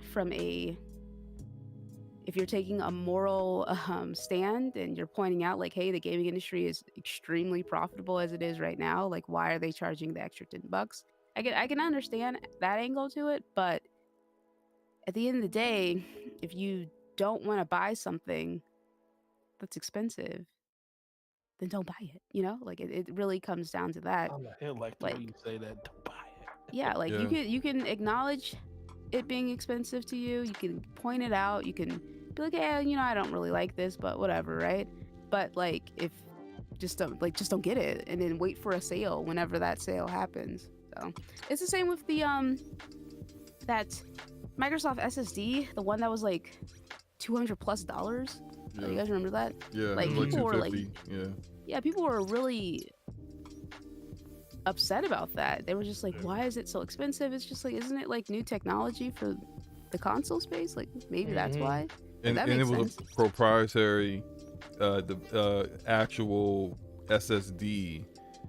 And that fit into a proprietary expansion slot on this console. It's not like it was your typical everyday thing that you would just get off the like I remember back last generation, they had like a external hard drives that you could connect to your Xbox, and they would have the Xbox branded ones, which was like basically just the typical Seagate hard drive, just green with like the Xbox logo on the side, and it was like $20 more than the typical Seagate, the exact same model. I would just buy the non-Xbox branded one because it was cheaper. It did the exact same thing.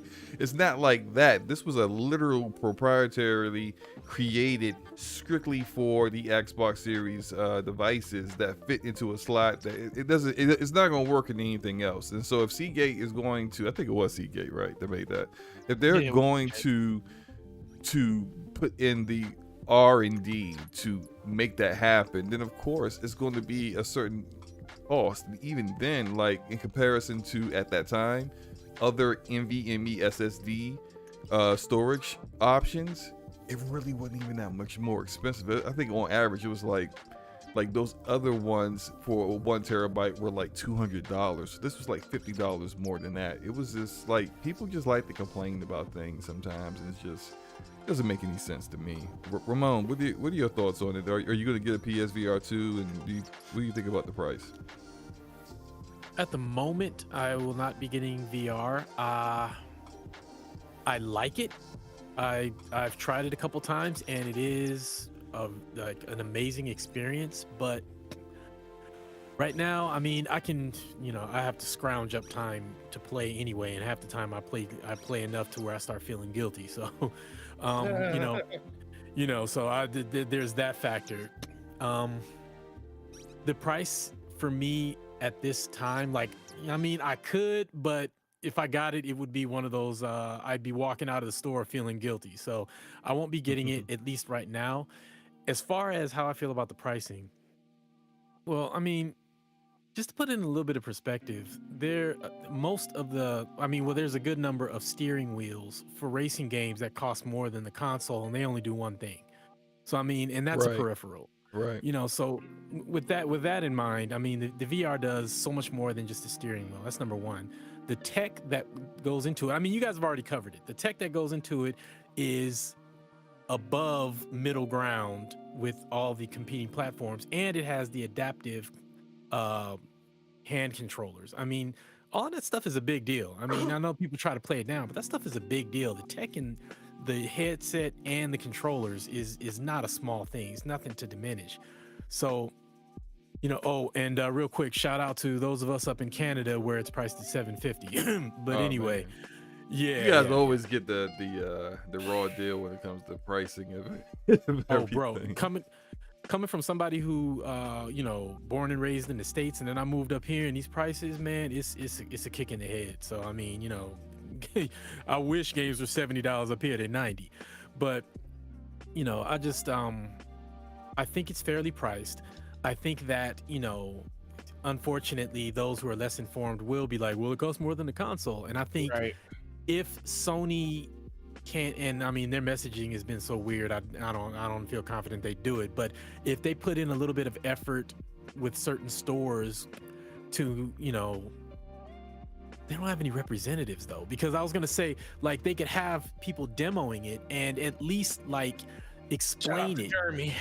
Yeah, shout out to Jeremy. Like, they need people to to explain what it is and what the value is that they're getting out of it. And I think that might win over more of the non-tech minded gamer. You know what I mean? Because if people just understood, like, yeah, it costs more than a console, but this is what you're getting, then I think that it has a good shot to do some really good numbers. Not saying it doesn't now, but you know what I mean. So, well, that was the same. Well, that was the same thing back in 2016 when the other one came out, when part 1 came out, because it was more than the console. $399, $300 for a base PS4. That was before the Pro, I believe, came out.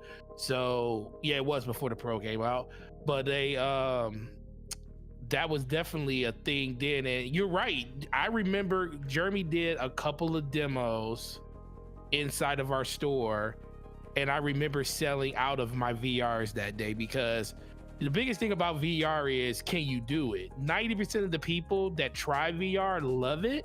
It just ultimately comes down to motion sickness and everything. And they did a lot of really cool innovations with this one.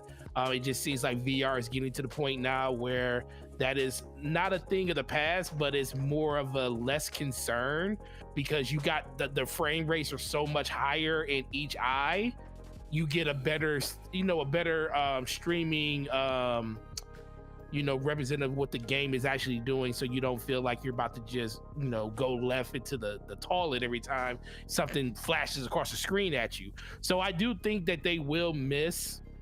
I think that's probably the biggest thing they'll miss, is the overall ability to have reps out there to actually talk about that stuff, because they sold a lot of VR to a lot of casual people last time, and I think that's probably where you're hearing most of this frustration from, because the frustration is just, they, like you said, they really don't know. They go where people tell them to go. They, it's just how it is. If you tell them something is good, I gotta hop out.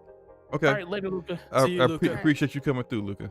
Appreciate peace, you. Boys. Peace, have a good day at work tomorrow. Have a good night. I will do my very best. All right, bye. Bye. But in general, I just think it's a really, really cool thing. I just wish that they still had some type of representatives to actually kind of help with the messaging around that, because we all know home office ain't doing it good enough. Yeah, and we can finish this up and move on. I think that the last thing I'll say on it, I think it is, I do believe, although I do believe that it will eventually be available natively on PC. I think they should go a step further and allow. I know that like Meta wanted to have like their games sold on PlayStation, and vice versa, and Sony was like, nah, fam. I think like they still have some of that like console market mentality when it comes to a completely different market in VR, and in order to survive in this market, I think you're going to have to collaborate a little bit more than you do on the console side of things. They don't have to collaborate with anybody on the console side of things. They're the kings. They're number one. You're not number one in VR. And if you're going to eventually put your VR headset on your product on PC, it is a good option in between the Quest 2 and the Quest Pro, and you are considering that it's not exactly on par. The Valve Index is a little bit better, but the Valve Index is double the price. It would be a great option just off the break for someone who's on PC to get into VR and get it. That said, if the only way to get the games is to get them through your launcher, or you're not able to play other games like that, like say Lone Echo or Half-Life Alyx off of Steam, then I can see some PC gamers saying it's limited, even though the hardware's there, but it's limited in what I can do with this, because I'm only limited to being able to play the games that PlayStation provides or are in the PlayStation Store. And so if that is the case, I think that they might want to reevaluate how they handle that when it comes to the PC market. Different, of course, for console, because in the console space, they're by themselves. There's no one else that's doing VR but them. But in the PC market, you have competition there, and you probably need to look at how you're deciding to go about that to make sure that you're getting the most out of the games that you sell. Because if, frankly, as someone who owns a VR headset, I'm not really into VR like that. I have a Quest 2. Even if it was coming to PC, they already said it's coming to PC, I'm not buying it. I have a Quest 2, and I barely use that. Don't even use it. But if I wasn't the VR, I would much rather be able to play Horizon Call of the Wild with my Quest 2 on PC than having to spend $550 to play one game or a few games that they're first party, they're VR first party. Let me use my Valve Index.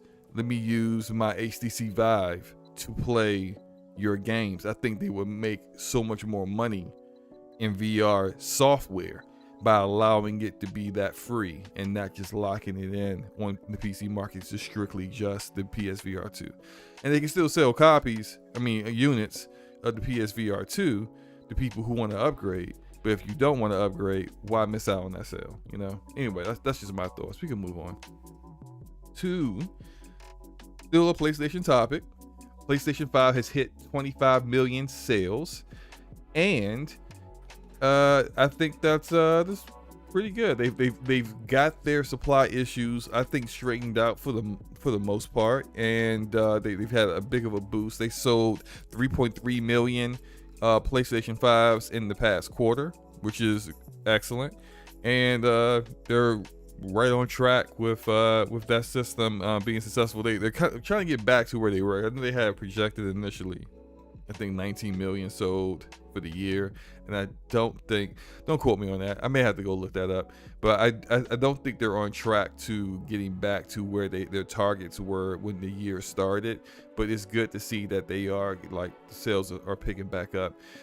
In addition to that, PlayStation Plus is down 2 million subscribers, but up in revenue, which is kind of interesting. Let's talk about that for a moment. Forte, what are your thoughts on PS5 sales and the PS Plus subscription dropping?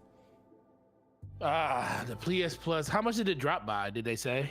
It dropped 2 million subscribers after the restructuring of and the kind of the melding of PS Now into PS Plus, but it's up in revenue. Yeah, it's up in revenue because more people are subscribed to the higher tier, the premium tier, versus the free tier where you can get that. Honestly, numbers wise, 25 million, absolutely amazing. For the most part, I do think there's still supply issues, but I think for the most part they're kind of through the worst of it. I mean, we pretty much get them every 2 to 3 weeks now, and we're pretty much in the amount that we get. We're pretty much not out of stock, but maybe 3 or 4 days in a row before we get another set of them, because it takes a while to sell through them all. So that means a lot of people are getting them. The God of War system comes out next week, and I do know that stores are going to get a lot of those. So there's going to be a huge influx of that number when it finally comes out, which is really, really good Sony, because they're going to inflate that God of War number like crazy, because those are the only bundles they're going to have. They're not going to have any other. I'm tell you right now, you are not going to be able to walk into any retailer and buy a system next week that doesn't have God of War on it. That's the only way you're going to be able to get one. That's just my tinfoil hat on it. But so that number is going to get really inflated, which it deserves to be, because it's one of the best games they ever made. But I think it's really, really cool that they hit that number. Now, when it comes to the subscription dropping, that goes with everything else. You know, a lot of people fall off. A lot of people's membership lapses. I also think it just comes back to people don't understand how the membership works. It's like, first of all, you walk into a store, you can't just buy a 3-month membership anymore, or you can't buy the year membership. You have to do it all through points, because Sony decided in their infinite wisdom that we don't want to make it simple for you at retail. We want to say, oh, well, buy these PlayStation currency cards that are themed with PlayStation Plus, and you use that to buy whatever tier you want to buy to on the system. So a lot of people are probably putting the money in on they're probably getting the point cards, and instead of buying the membership unless they have to because they want to play online. But I think they're just transitioning, buying stuff for the games that they're playing. And they got to remember, the games that these people are playing for the most part are free-to-play games. And what is the one thing you don't have to have an online subscription for to play those games? PlayStation. It's always been that way. But it's also that way on Xbox now. And the Xbox and Switch as well. Yeah, so it's always been that. But for PlayStation, it's kind of been like this thing that's always persists. So I do think that has a lot to do with it. But I do think the convoluted way that this membership is being pushed out to people really is inhibiting them to make those numbers up on the back end. Now, I do think it's going to raise up over the holiday, because you're going to have an influx of people buying the system. Probably not right away because God of War is a single player game and you don't really need online for it. But once we get deeper into the holidays through Christmas, we get people open up their systems going into December and they get their gift cards. I think you're going to see that number jump up even more, and it's going to fly past what they actually lost. So I think it's a net. It's like a net zero negative or whatever the word is for this. But I do think in general the sales side of it amazing, because we're finally coming out the other side of that. It is not just PlayStation. Xbox has done it too. You pretty much always have Xbox Series X's in the stores, S's in the stores, and it's going to be really cool. The one fight that I'm looking forward to is what's going to happen between PlayStation and Nintendo this year when it comes to the fourth quarter, because Nintendo has a lot of good hardware, like when it comes to like their specialty systems. Like they got the Pokemon one that's coming out the week after, and there's a lot of those out there too. So I'm really looking forward to the fight between Nintendo and PlayStation for this year, because I do think those are going to be like the two-man race right there. The Xbox is going to still do what Xbox does, but it's good to see that they finally got this shipping stuff in order. Do you think they're satisfied with their PlayStation Plus subscription tiers and how that turned out? I mean, I think they're happy with it, but I mean, of course, I think they want more people in there. But like, I think that's part of their messaging. Their messaging is just terrible around it, and I think we really haven't seen any commercials or anything talking about any of that stuff, which is really interesting, because you got to think everybody knows they have a subscription service, but it's like they don't want to talk about it. But it also seems like they don't want to talk about a lot of things due to other things that are happening in gaming that they're trying to put a stop to. So in order for them to really talk about PlayStation Premium, they got to talk about the benefits of it. They got to talk about the games that are in there. They got to talk about the exclusive items that you get in there. And if you notice, they haven't been talking about any of that stuff. We were talking about it on Brap yesterday. Call of Duty has exclusive stuff in it, and PlayStation hasn't even done a PlayStation thing about it. You don't even see PlayStation commercials about it. Activision had to come out and say, these are the things you're getting for Call of Duty if you're a PlayStation subscriber. So you think they got a messaging issue, which is like, this is we've had this conversation about messaging. Their messaging ever since Jim Ryan has taken over, we've had the conversation that their messaging has just been off. Like, they don't explain things well, or not at all. And when they do explain things, they explain it in a convoluted manner that just confuses people. Like when the whole deal before they finally just said, hey, look, a PS5 version of a PS4 game is going to be $10 more. If it's a cross-gen game, it's going to be $10 more on PS5. Like, before then, it was just like they had to keep trying to explain themselves, but like their explanations weren't good, and then they would come out with like a graphic that would be like all these explanations that didn't make any sense, and trying to explain like, well, if you have this version of the game, or if you bought it through PS Plus, or if you got it through PS Plus, and then you gotta buy the whole game again if you want this expansion. And it's just, it's super weird, man. It's not explained well, and it's like, I understand the why, but the how you're doing it isn't good. So yeah, I agree with that. The messaging has got to get better for them. You know what is explained well, Slow-Mo? The fact that I'm in the Fortnite eShop and Star Wars is in here. Oh my God, I'm about to spend too much money. Go ahead. Why are you on Fortnite right now, bro? We doing a podcast, man. I logged in to see what was in the shop. Like you were boring in Slow-Mo. No, he wasn't boring me. I always apparently the show bores him. You know? No. I logged in to see what was in the shop, and that hurts, man. No, listen. I was on Xbox, and Xbox had a nice little splash screen. You know how marketing works on Xbox. My feelings are hurt. On the right hand side of the screen, they had a picture of Star Wars loves Fortnite, and I was like, Forte, let me say something to you. Fortnite, I gotta go in there. You do this every show.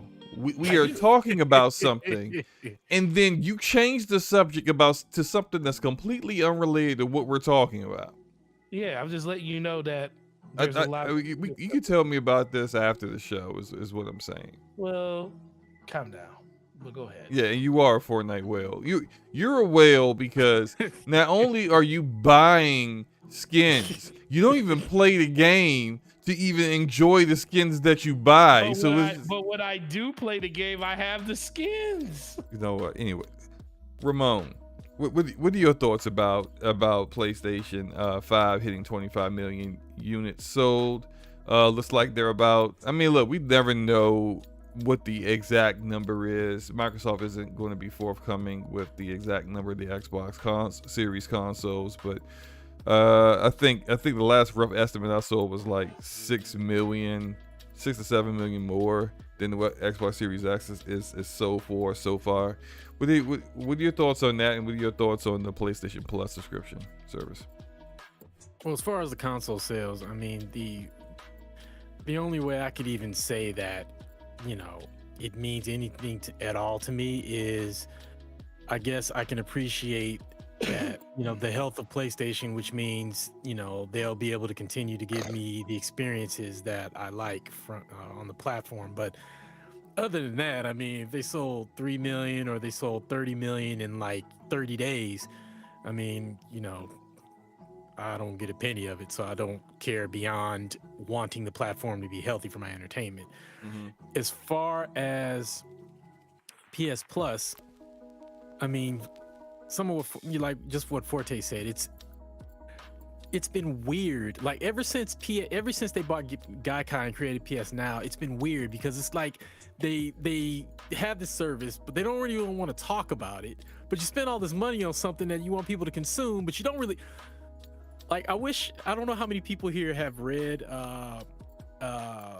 Terry Pratchett and Neil Gaiman's Good Omens, but you know, basically, the angel owns a bookstore or owns a library. I think it's a bookstore. Owns a bookstore, but he's a book fanatic. So even though the books are for sale, he doesn't really want anybody to buy them. He just has the store open because, you know, he has a bookstore and he loves books. So just to bring it around a little bit as a horrible analogy, Luca would probably kneecap me if she was here and heard me saying this. You definitely would. It's like they have this service. They want you to buy a game. They want you to buy into it, but they don't really tell you about it because they don't really want you to be in it. And it's just this strange thing. And then their messaging, just like Forte said, their messaging is just so horrible. Well, you and both Forte said it. Their messaging is horrible. And the thing is they're like, I feel like they're like one or two steps away from having the service being a tremendous success without having to have day one first party games. Because I mean, as far as I'm concerned, I don't think they need it. But all they need to do is deliver on their promises with the legacy games in the, I don't know, what is it, premium or extra or whatever that horrible naming convention. That fail of a naming convention. Yeah. Look, they the premium tier, it needs some love. It's the premium tier it's not worth the price. The extra tier is where you want to be at. If you care about that stuff, at the extra tier gets like the occasional game that they market that gets put into the service at launch, like Stray. The extra tier gets that. Exactly. The premium tier is supposed to be, you get that stuff, plus you get the what is it? The retro games, the older titles, but they don't have a ton of their games in that right now. So it's just like, is it worth it? Is it worth the price? I don't quite think premium is, but go ahead. Go ahead. And well, no, I don't mean to cut you off, but that's the frustrating thing is, all they need to do is just take a couple steps. Like if they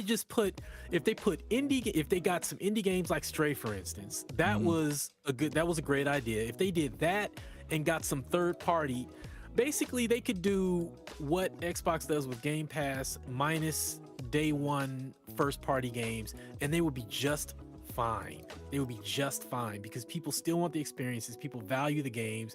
PlayStation gamers have proven over and over again that they are willing to buy games. You know, I haven't heard too many PlayStation gamers complaining about no day one, you know, first party games. I know I don't complain about it.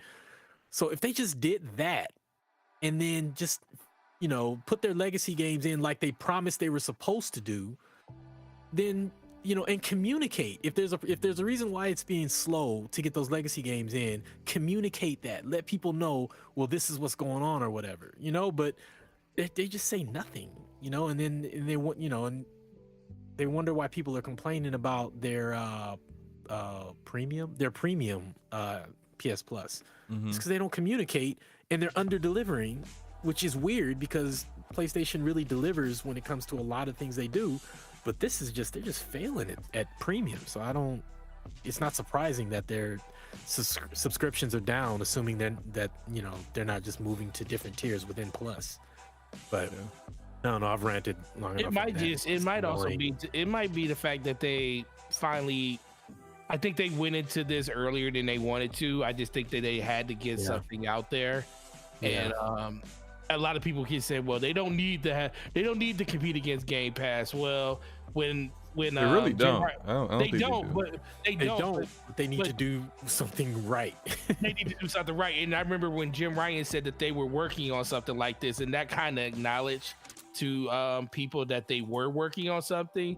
So I do think that some people think that it needed to be at least serviceable or something close to what they have over there, but it's not that. But I just think that they just wanted to rush and get something out there. That's why it doesn't feel as flushed out as we think it should be for what it is. Well, hopefully they can start pulling it together more over the coming months and years, because you can see that they're almost there. When they have indie games like Stray, day one in the service, and then they have, and if they can just get some third-party games, day one in the service as well, and then on premium, start delivering on the legacy stuff. Like they really need to. They promised that. They said that was what's going to be in it, and they need to get on that because people are investing in that, and the offerings have been, subpar. So if they can just handle that, the service would be fine. Like they're almost there. If they could just take the extra step through the door, like the service is almost there, and it doesn't have to directly compete with Game Pass. But you know how that is, though. Yeah. All right. Well, we can move on to, because I don't want us to be here super late. It's not gonna be 11 hours like the last show, but it's definitely gonna be over 2 hours. But deja vu. No, that's not happening. No, Call of Duty Modern Warfare 2 has been announced to be the fastest selling game in the franchise. Pretty awesome. That's definitely difficult to do considering how, I think, was it Black Ops? Was it 1? It may have been Black Ops 3. Can't remember, but one of the Black Ops games, I think, had that title from like a while ago, like a decade ago. And you know what game that title beat? It was Black Ops 2 that did it. But do you remember what title that Black Ops 2 beat in order to get the fastest game sold of all time? The original Modern Warfare 2? Yep. The king is back. Well, it's interesting because I think this game and the changes that they made, I think that they've angered some of the Call of Duty, and we discussed this before. I think they've angered some of the hardcore Call of Duty community that have been big on the game for a while. But I think they did it intentionally. This is my opinion. I think they did it intentionally for this result. They added some changes to the gameplay and some things that to kind of make it more accessible to people who aren't just Call of Duty fans, and I think that's why it's got like this rejuvenation of more people playing the game, and at least at this point faster than any other of their games have previously. Now I do have we talked earlier about how the performance isn't there. And the crashing is ridiculous. This footage here is from the first day that it was out on PC, the day of launch, and so this is actually the last time I was able to play it without it crashing over and over and over again. They came out with an update on PC the very next day, and that update added all the screen tearing and flickering all over the place, which is annoying and distracting when you're trying to, hunt people down and shoot them. All this flickering going on the screen is like it's distracting. It could cause you to end up missing something. But then the crashing mid game is just the most frustrating part of the whole thing. And it's I've always been a performance dude over visuals, over everything really, and I'm giving them a lot of leeway by even still playing it at this point, considering how bad the performance was for what I paid for, which is a full price game at launch. I expect it to work, so like they need to get it together before I end up playing something else. But outside of that, like there are things like the barracks is missing. I've seen like big time Call of Duty fans mention things like the barracks is missing. There's no leaderboards.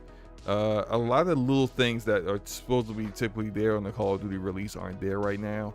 So, well, that's it.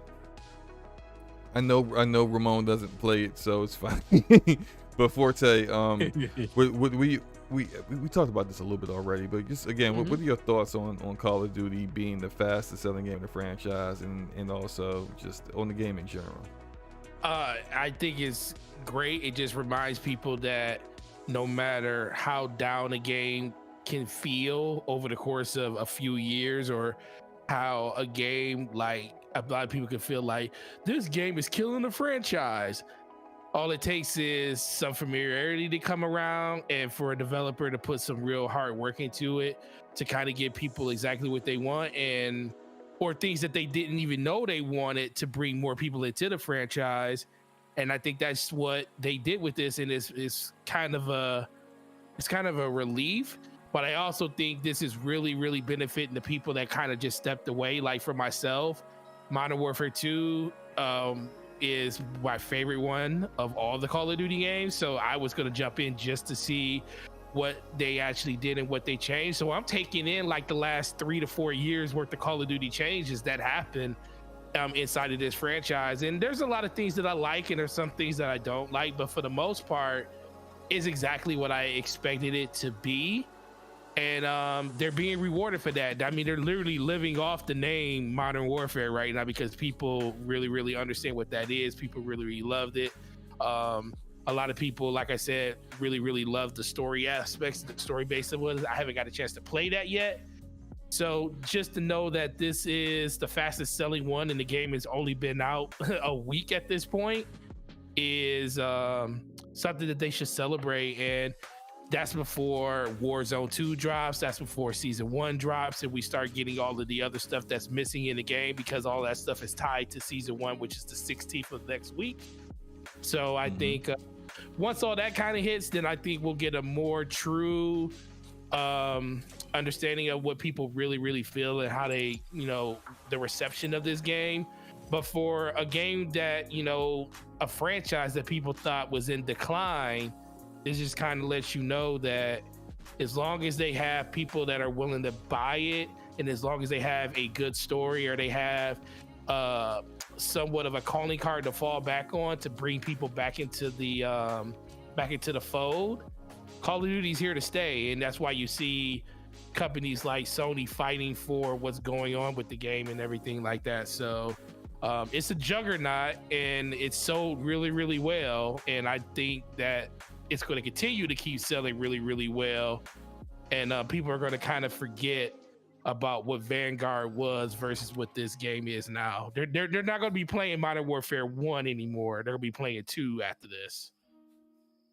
Yeah, I don't really think a lot of people were still playing Modern Warfare 2019 like that. Maybe like, I don't know. Maybe I don't know these things. Like I don't. My head isn't always into the Call of Duty ecosystem and community. It is what's now. going on. I meant the first one, not the Modern Warfare 2. But yeah, like I said before, I'm enjoying the game so far. And since we're on that topic, this kind of segues into the next topic, which man, I'm just about to laugh at myself because I was trying to get a assassination on that guy and he turned around on me. Anyway,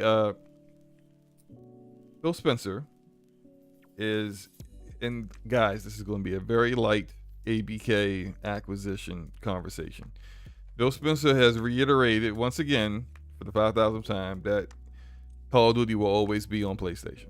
Now, whether that means he's talking about Warzone, where he's talking about every Call of Duty that comes out, I don't know. But he's saying Call of Duty will always be on PlayStation. As long as there's a PlayStation, there will be a Call of Duty on it. So, gentlemen, any thoughts on that?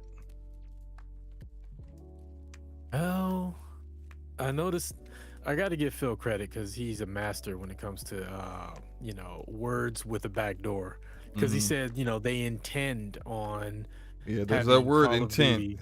Intend and desire are always like his favorite. Exactly. So, I mean, if they decide to go to PlayStation and be like, you know what? Yeah, absolutely. We'd love to have Call of Duty on it. So, what we're going to do is we're going to design Game Pass for you. Whoa. Game Pass? No, we're not having Game Pass. Well, that's how you're going to get Call of Duty.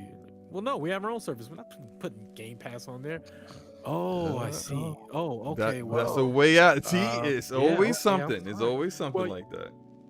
Regulators, I know you're investigating us again after you approved the deal, but I mean, we tried, but they didn't want Game Pass on it. I mean, we can't not on our force them terms to do it. Right. Yeah, I mean, and look, Jim Ryan got terms too. Jim Ryan, like, we want everything exactly like we had it before. Excuse me? Exactly. What? We want all the marketing deals. They own it now. Like, what are you talking about? All the marketing for it. You're not going to get the marketing. You're not going to get the perks. You're not going to get any of that. And once the contract's up, it's going into Game Pass. Like, these are things. That's a non-starter right there. That's non-negotiable. It's crazy. How you gonna tell somebody that owns the franchise that they can't put it in their service? Hey man, I'm trying to tell you, man. I don't want you to put your product on your service. This is why it's so asinine. It's why I said that it's gotta be just cat for the regulators. It's gotta be like, how like you negotiate something. Like, negotiations aren't, and this is just this is free shoes for everybody. This is stuff you should know. If you're gonna work a job or something, or if you're negotiating on owning a home or something, you always offer the price that isn't your initial offer. Should not be the offer that you want. Right. It should be a different offer, and then with the intention of settling on the actual price that you want, even if you don't think that's very a virtuous thing to do. If you feel like it's wrong to negotiate in that way, or discuss things in that way, the person that you're negotiating against is doing that. So you're really just hurting yourself. And whether it's trying to get a home, trying to get a job, I always say when it comes to a job, you ask for 10 to 15K more than what you really want, so that you can end up negotiating your way down to the actual salary that you actually can live with. Because they're probably going to start lower. Or, hey, if you ask for 10K more and they say sure, you just got $10,000 to $15,000 more per year than you were going to get before, just for asking. Like, so it's always good philosophy to do that. And then we'll come back to bring that back to Jim Ryan. He's saying these things knowing damn well he's not getting exactly. But look, you say things that you claim that you need, so that when it comes to making concessions, you can give it up and knowing you never actually wanted it anyway, or you never actually could get it anyway. You give those things up so that you could get the things that you actually want. And what I think he actually wants is just not to lose Call of Duty. Like, he's and meanwhile also on the back end working on creating exclusive content for PlayStation that could potentially replace Call of Duty as being the number one thing on their platform. So that's my thoughts. Go ahead, bro. Then we can move on to the next topic. You know what? Guess what? All you got to do is say, you know what, Phil, you can put Game Pass on my system as long as we can still sell it there too. Enough said. Game Pass. Ain't no goddamn It ain't way. no Yeah, way it ain't happening. It ain't gonna happen. That would be the stupidest thing he could possibly do. let the Viper into your house and be like, well, as long as you don't bite me, I'll be all right. I'll be all right. Yeah, bro. I ain't gonna bite you. I ain't gonna bite you. I got you. I ain't gonna. I got you. It's gonna be all good. Let me just curl up on your pillow here, homie. Yeah, I ain't gonna wrap myself around your neck. You can trust me. You can trust me. You can trust me. I be high on life in real life. All right, so let's move. Go ahead. Oh no. I mean, it's. I mean, it's nothing. This is nothing. This is a lot of banter and a lot of back and forth. And guess what? Phil. Listen, man. Phil said there will always be a Call of Duty on there. But guess what? I'm looking at my Call of Duty case. Shout out to Physical Games, and there is a code in here that's not a code, but there's a slip that says Warzone 2 free to play for everyone inside the case. So who knows? I do think at a certain point, I don't think they are going to pull Call of Duty off that system.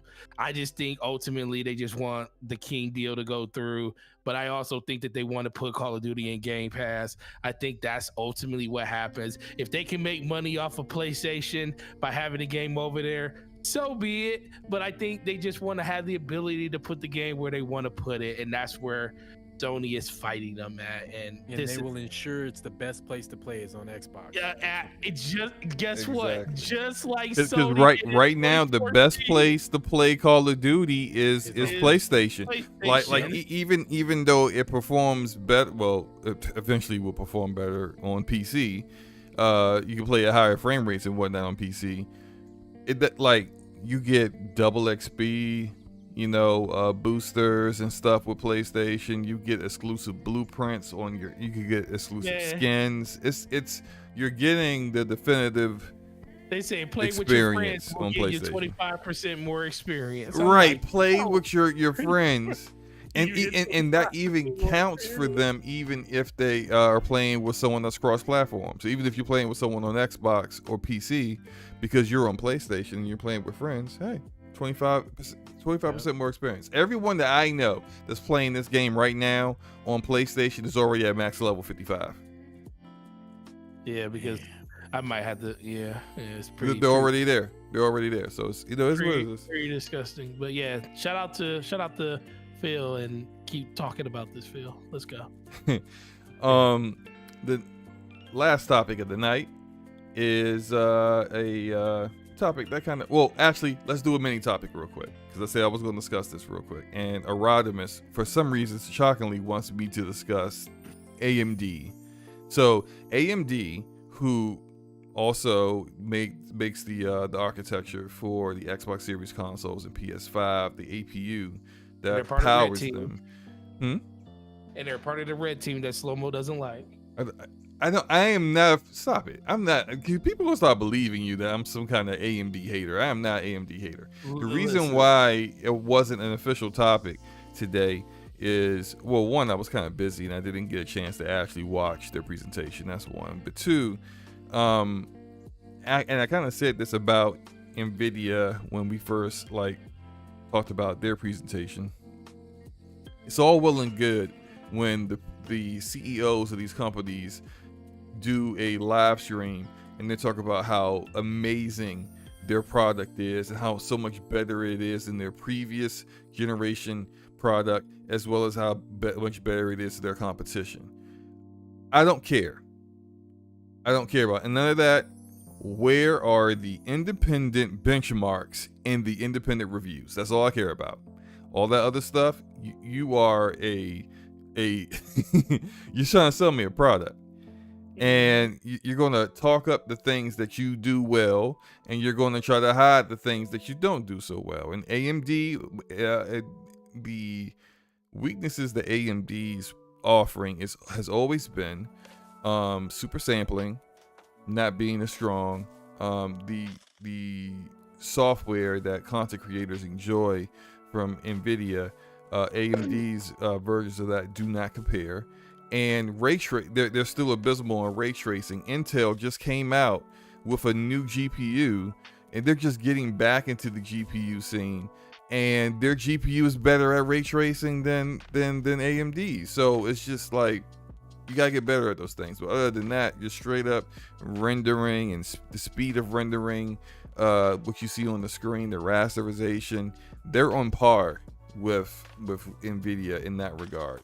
And that's always good to see. And if you're not a content creator, and you're looking for a GPU on the PC side of things, AMD is absolutely an awesome choice for you to take, and cheaper, because they're what is it, the RX 79, what is it called, the 7950 or the 7900 XTX? 7950 XTX is going to be $1,000. Yep. So that basically makes the 3090 Ti worthless,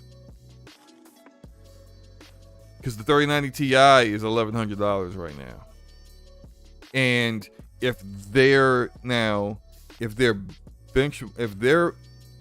very very convenient benchmarks turn out to be true across the board, and not just the things they show us, then yeah, it's absolutely, the 3090 Ti is worthless at $1,100, and NVIDIA is going to need to push out their middle offering, their middle tier offering as quickly as possible.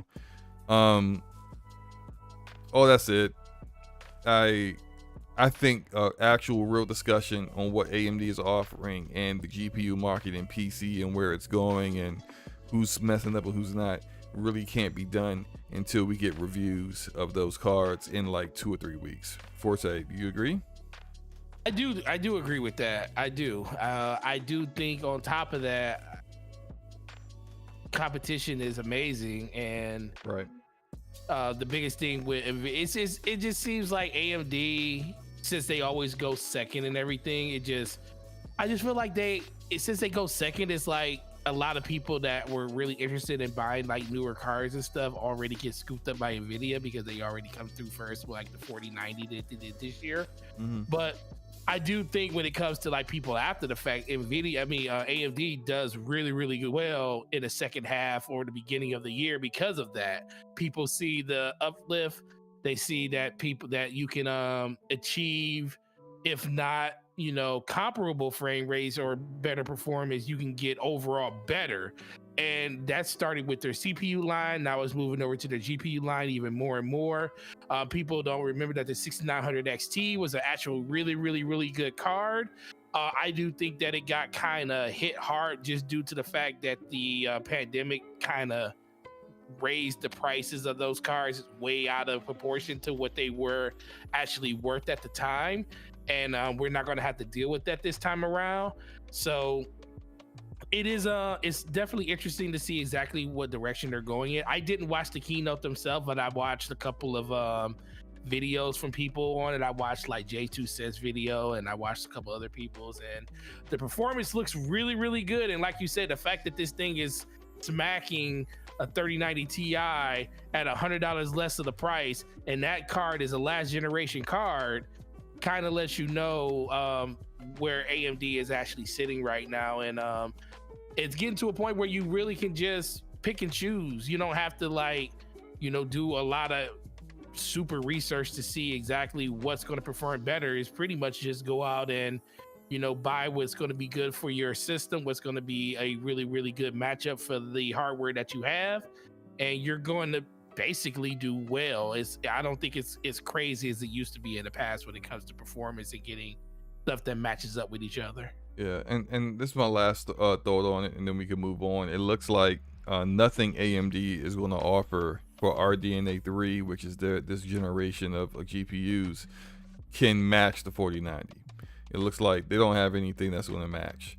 But it does look like that when it comes to the 4080, the 16 gig 4080, that's going to be where people are going to. And I actually kind of feel like NVIDIA sold the 4090 first, because they felt like if they sold people the 16 gig 4080, that people would buy that primarily over the 4090, but the 4090, even compared to like some of the very preliminary benchmarks of the 4080, seems to be even a massive jump there. But the competition in between, like what you buy, if you want a 4090, just get a 4090. Like AMD ain't really stepping anywhere in that arena when it comes to that. But if you are thinking about getting that 16 gig 4080, you might want to wait until the benchmarks and the comparisons, because every comparison video, every benchmark video, and every review is going to compare the 7950 XTE and the 7900 XT to the 4080 16 gig and the 3090 Ti. And so from there, you can kind of definitely figure out what, if you're looking to upgrade, what do you really want and what really benefits how you are with your PC and your gaming. And me, I'm good with my 3080 Ti. I'm good for the next 2 years, but there are plenty of people out there who are still looking. So all that said, let's get into this final topic. Finally, looking is free, guys. Remember that. Me, sir? Looking is free. Remember that.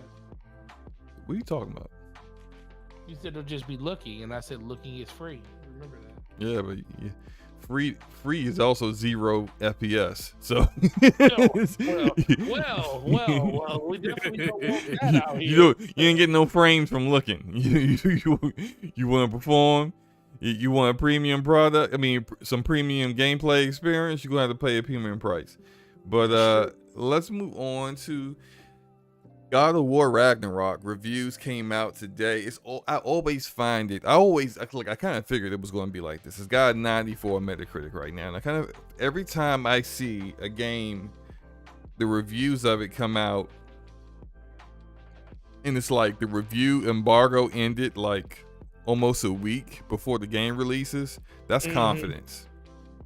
Yeah, it is confidence. That's big freaking confidence. That's like, not only do we know it's good, we want the public to do the marketing for our game. So we're gonna let it breathe. We're gonna let these reviews breathe for a while. We know the reviews are gonna be positive, overwhelmingly positive, because it's that good. We already know it's that good. So therefore, let's do that. Let's drop that embargo a week ahead of time. When a game like Gotham Knights. A game like Gotham Knights drops their embargo like 5 minutes before the game comes out. So they don't want you to know how bad the game performs. So, but there's a huge difference, is what I'm saying. And so, once I knew when the embargo was going up, I was like, oh yeah, it's going to be above a 90, and it's got the same as of right now. At least I haven't checked it in a few hours, but it had well over 100 reviews, a 94 on Metacritic, which is the same score that it had for God of War 2018, which, as I said earlier in the show, I'm currently replaying through again. So, 2 questions I got for you guys. I'm gonna start with you, Ramon. Are you playing? Well, actually, three questions. 3 questions for Ramon Terrell. Yeah. First question is: are you surprised? Are you? Absolutely not. Okay, good. Like as far as like the professional reviewers like Skill Up and everybody, absolutely not. I am surprised that I'll take that back. I'll be surprised if the Metacritic stays where it is when the general public can do it, because that'll be different reviews. Those are user reviews. Yeah. Because we've been seeing some PlayStation games getting rated below 90s, and I'm like, come on. But anyway, go ahead with your second question. Second question: are you getting it? Oh man, you already know. Absolutely. Of course, it's a foregone conclusion on that one. Okay, last question. I rarely pre-order, and I got the controller too. So go ahead. Here's the spicy one. We all know that this Game of the Year competition is between 2 games. Nothing else has got a shot except for Elden Ring and God of War Ragnarok. What game do you think is going to win Game of the Year? I'm not really qualified to answer that question because I've not played Elden Ring. I can speculate. Yeah, I'm planning to, but I just haven't gotten to it yet. So I'll just speculate based on no experience, but seeing the reception of Elden Ring and being reasonably confident about God of War based on, like the previous one and, having played it myself. Mm-hmm. I think it's going to be a photo finish, whichever game wins. I think that Elden Ring has the advantage of being a new experience. I mean, yeah, it's a Souls-like game, but it's a completely new IP, new experience, and it captured outside of its niche audience. So it did something that no other From Software game has done to date. So it has that. Its disadvantages, if we count them, is the performance issues that it had on every platform. The control scheme, from what I've heard from people, although it was fine, it's I've heard it, I guess, a little bit dated. I think not dated, but like it's nothing really innovative or there were some game design issues with Elden Ring that were a bit obsolete, a little bit dated. Definitely some issues there that it's not a perfect game, by any stretch of the imagination. This is speaking for someone who platinumed the game legitly, not the fake platinums that people out here. Yes, I'm shading y'all. The fake platinums y'all did where you took your game save and then you went back to your previous save before you finished the game, and then you just did the quest or whatever to choose to get a different ending, and then you got your 3 endings that way. You platinum the game without actually doing it the legit way, which was starting a completely different character, or doing it through New Game Plus if you choose, and really beating it 3 separate times. I've actually beaten it 4 separate times, but go ahead and continue. Oh, okay. So the other disadvantage it has is, I mean, the game is a fine looking game, but graphically, it's not, it doesn't really look very impressive. So those are the pros and cons that I've seen. God of War, I mean, we've already seen the footage, and I mean, even if it looked exactly the same and not even better than the previous God of War, it already has a graphical advantage. The performance options we've seen are just absolutely amazing. Like, just all of the options that we have for what we want, fidelity, frame rate, everything is a step above everything. So on console. So I mean, it has that. The storytelling, it's like second to none. I mean, the first one, the storytelling was amazing, and everything we've heard from professional reviewers is the story kicks it up even higher. The evolution of Kratos and everything. I mean, it's one of the most compelling characters in gaming. So I mean, it has that advantage.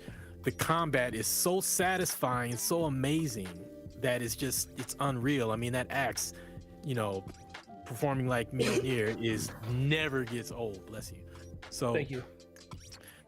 I think that it's going to be a photo finish no matter what. If the only thing I could see, well, the one thing that I could see making counting against Ragnarok, it's not something I agree with, but that because it's a sequel, it's air quotes safe, and that it's not new, and it doesn't give you that, that same feeling that the first one did because it's a follow-up. I don't agree with this, but I can hear that being said. So I mean, that's the best I could speculate on it, and it's just gonna be I don't know. It's gonna be close either way, but I couldn't say. I got you. Shout out to Dwayne Stone in the chat, who also did 3 playthroughs for 3 different endings. We like things legit out here. That's what I'm saying. Anyway, okay, I'm done slandering people. Forte. One, are you surprised about the reviews? Am I surprised about the reviews? I actually am.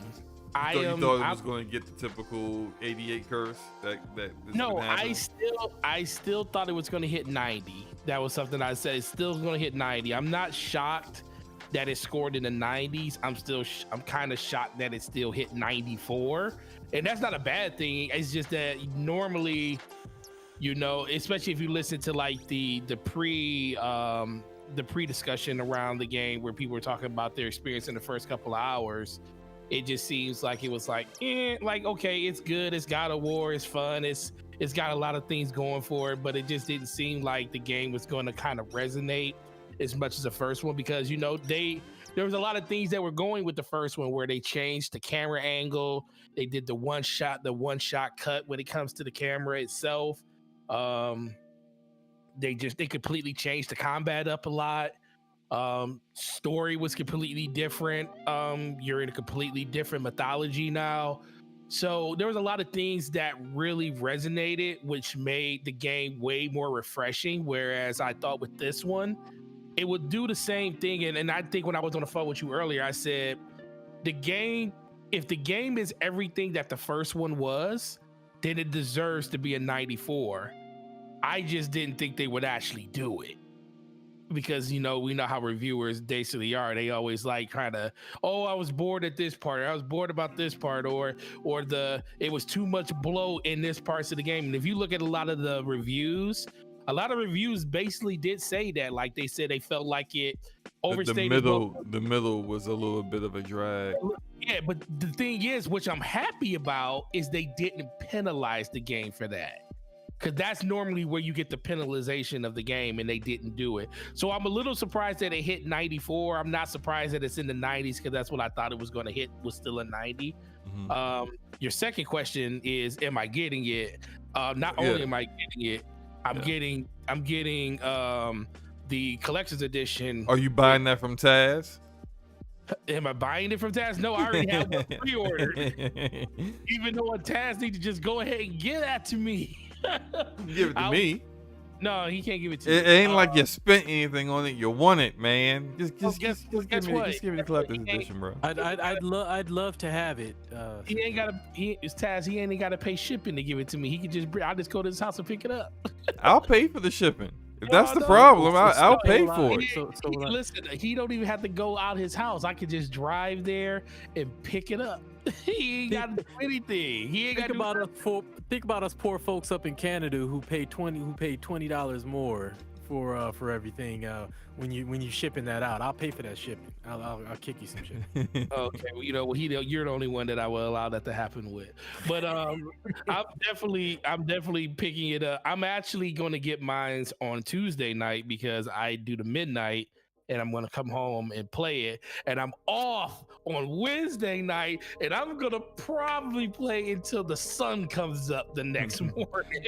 So I'm definitely interested in that. So what was the last one? The last one is, what do you think is going to win Game of the Year? God of War Ragnarok or Elden Ring? So, and you haven't played Elden Ring.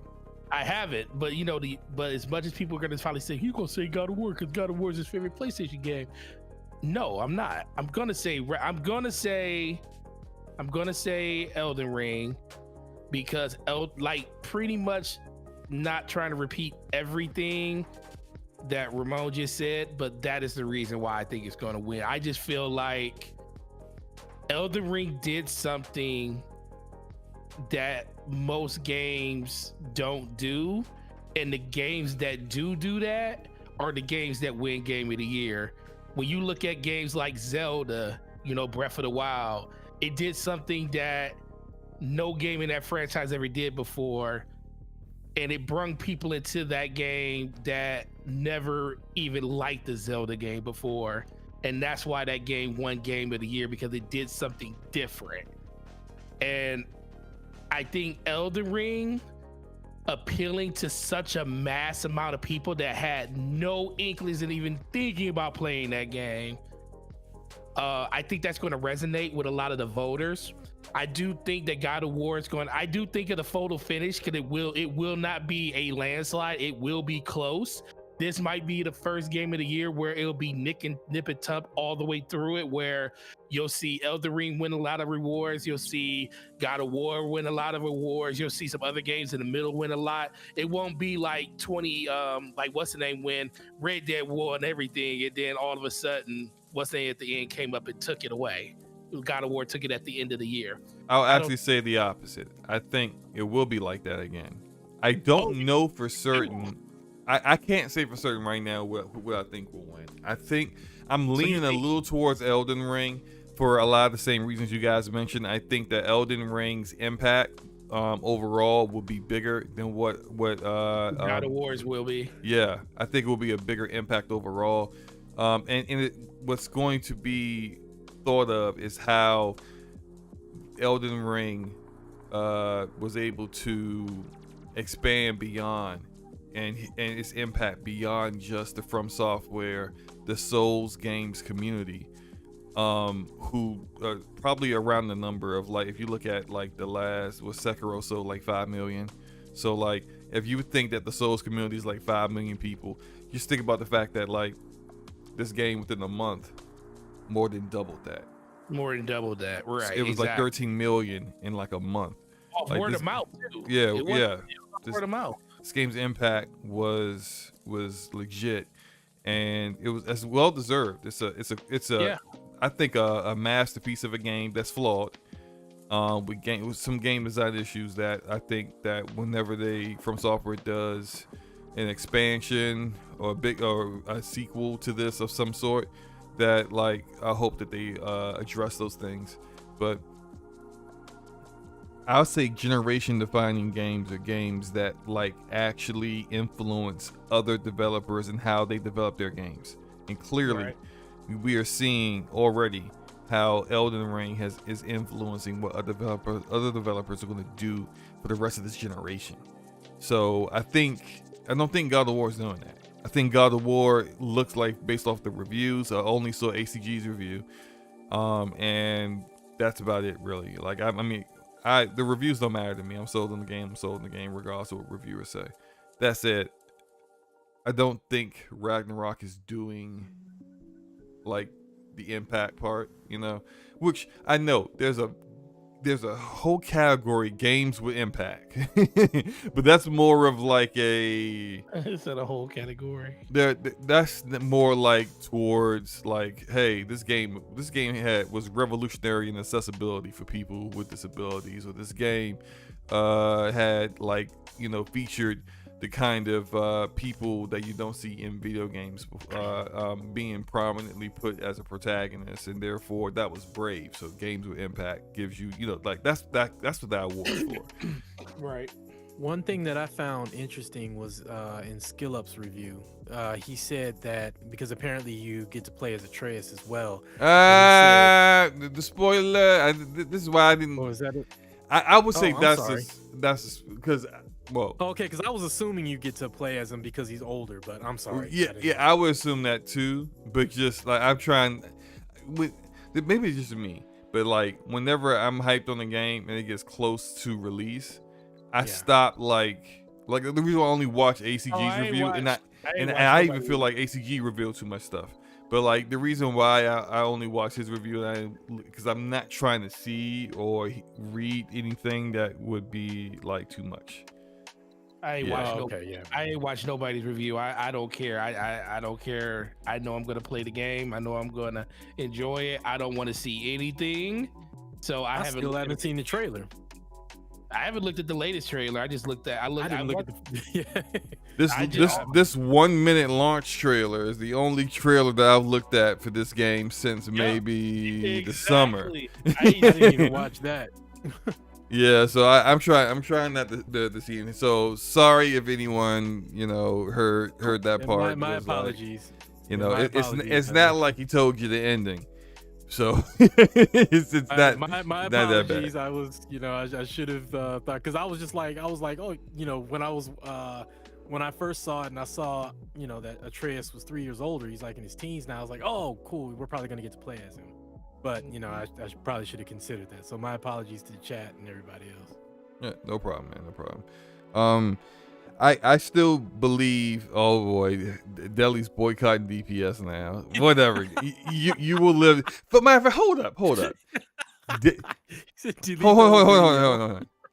Delhi is playing the game right now. You liar. Okay, you are spoiled anything. You already know it all. You probably have beat it at this point.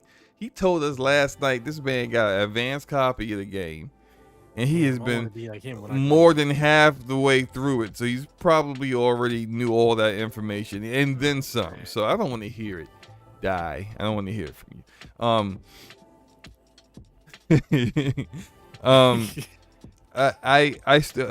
Forte, I do disagree with you about the Video Game Awards, at least Jeff Keighley's Video Game Awards. I do think that what you're going to get is one of these games is going to be winning awards left and right. It's going to win Best Soundtrack. It's going to win, one of the voice actors is going to win Voice Actor of the Year.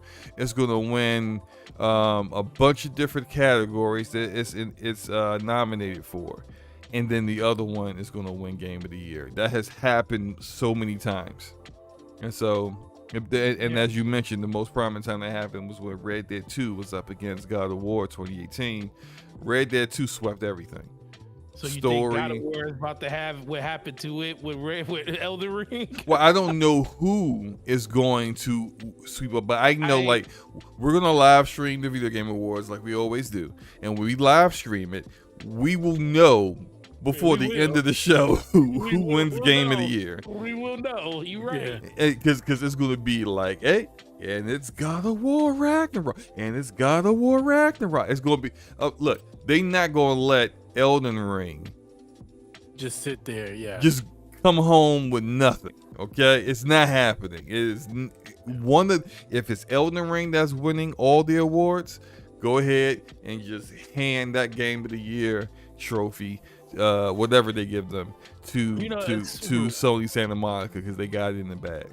You know, it's so weird because when you listen to that, it's like Red Dead won almost everything. And you would think if you're a game that wins almost every award, you would be the best game, but they didn't give it. There's another angle to look at this though, is if you like you're winning every single award and then you get Game of the Year, like, so the other game didn't deserve like anything, you know what I mean? Like, you know, that happened to Horizon Zero Dawn in 2017, which probably means the Horizon might not win any. Look, if there's a best visuals category, man. Yeah, Horizon might win that if there's a best visual, but if there isn't, Horizon might come out with a big donut again. Spider-Man 2018. I thought, look, Spider-Man was my favorite game in 2018. I enjoyed Spider-Man more than Red Dead 2 and God of War. But Spider-Man got nothing. And they were nominated for 5 categories and got nothing. I can't believe that, man. So it can happen. I just don't think it will happen with these two. These two games are definitely the front runners for everything. So, but we'll have to see what happens. We got a month. We got a month to go. They better be happy that Nintendo delayed Breath of the Wild 2. I wish it wasn't delayed. Cause you imagine that kind of wow. That would have been oh my man. No, that would have been that would have been too much, man. The most incredible fight ever, bro. You got Breath of the Wild 2, Elden Ring, and God of War. Look, next year's going to be pretty spicy as well. You got Starfield, which has its following, right? You know, so it's just going to get nominated because it's a Bethesda game. You know, they get that free pass. You got Nintendo always gets a free pass. One of Nintendo's games this year is going to be nominated as a token in this thing. So Breath of the Wild is already penciled in there, guaranteed. The only reason it's not going to be in it next year is if the game gets delayed again. And then, I mean, Spider-Man 2. There's more coming out next year, but I can't remember everything. But next year is looking. That's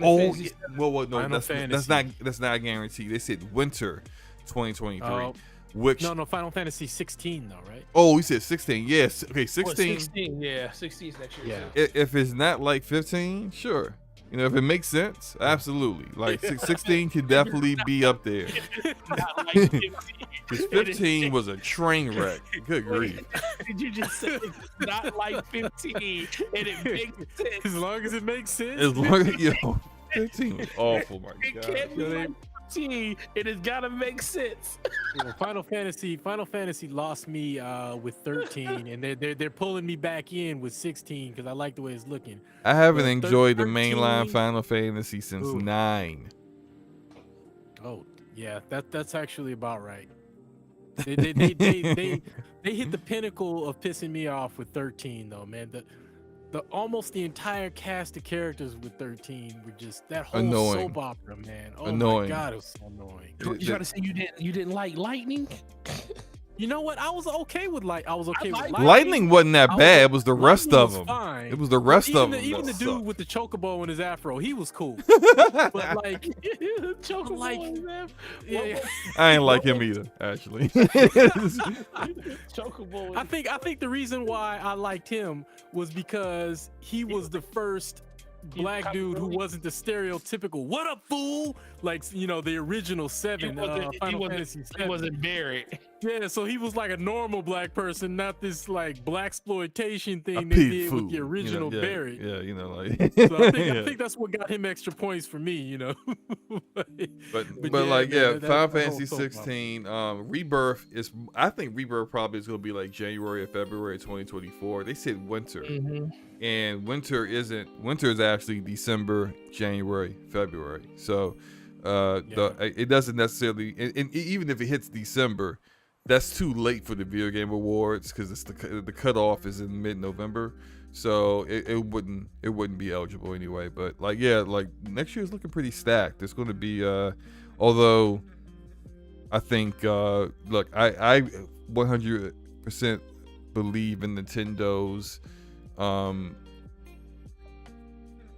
like penchant to get free passes and to have all their stuff treated as if it's gold when it's not. And Zelda, Zelda Breath of the Wild, no matter how that game turns out, it's going to win Game of the Year next year. I don't care if Starfield comes out. I don't care if Skyrim 2 comes out. Like it's, they got Breath me of the Wild. In my decision to have sold my Switch, so that's how I'm currently just rethinking my life on having sold my Switch. However, maybe I'll just get a Steam Deck. Yeah, about to say it. Get a Steam and then Deck. Just buy the game and then emulate it on the Steam Deck. Because if I'm going to buy Nintendo games, at least I can get them with proper performance. All right, well that's something to think about. That is all the topics for tonight. Appreciate you guys for coming through. We appreciate you. Oh, thank you. Most definitely. We are going to get up out of here. Ramon, let the fine people know where to find you, and I do have your Twitter account in the description of the podcast. So if people want to, look up Ramon on Twitter and curse him out for doing a minor spoiler for God of War, go ahead and do that. Go ahead. No, I would just say I appreciate you coming through, and again, just let everyone know where to find you, and also plug your book. Okay. Well, first off, I appreciate you guys having me on. I love the show, and you guys are awesome. So, I cherish every time I get to be on the show. So thank you for that. Thank you for the chat and everybody being kind. That's always awesome. I'll take some of that smoke, but you can direct some of that smoke to Skill Up because he said it, and I just repeated what he said. So, we got smoke for Shill Up every day of the week. So it is what it is. I'm still fairly new to the gaming community, so I'm not familiar with what Mr. Shillup has done to earn that nickname. Oh, it has something to do with a certain yellow chair in Cyberpunk. Ah, okay. Pretty much the same thing that all of them have in common.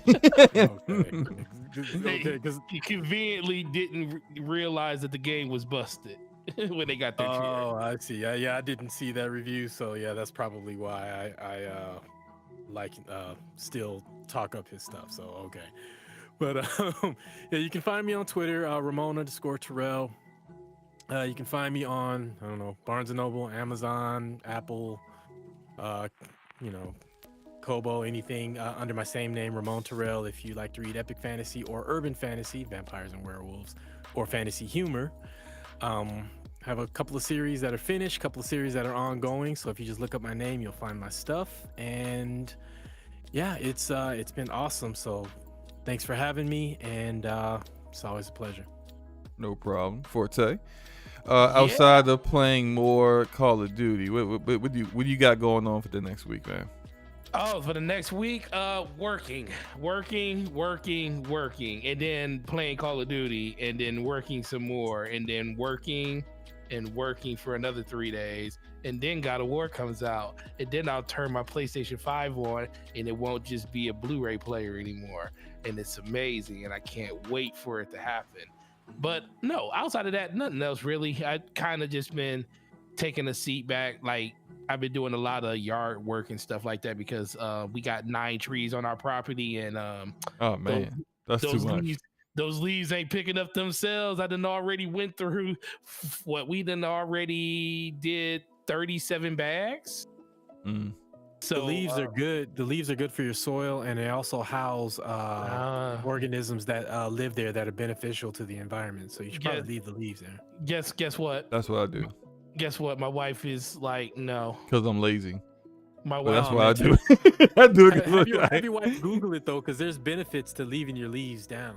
Okay, really, and I'm gonna tell you like my neighbor told me. My neighbor, when I was out with, I was out with the backpack blower, and he was like, hey, you do know that the rest of the leaves are gonna fall. You're gonna wake up tomorrow and it's gonna look like you didn't even do anything. Right. I said, yeah, I know, you're right, but guess what? When my wife leaves to go to work in the morning, she's gonna see all of those bags over there, and when she looks around, she's gonna be like, oh, he actually did do something.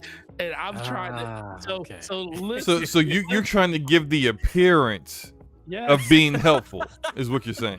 No, I'm definitely being helpful. Not really if more leaves are gonna fall and it doesn't matter.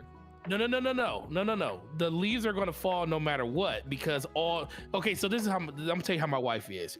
She is not, when she looks at the neighborhood, she's like, I don't want my house, our leaves taking over our yard like everyone else's. She wants me to be proactive, and she wants me to start on it early. And I'm telling her, I'm like, babe, we still got 4 other trees in our yard and they ain't even dropped their leaves yet. She's like, well, it will be less for you to do later if you do some now. Ain't that great when people be like you should do extra work. Right. See, I'm trying to help you. And it's no big deal.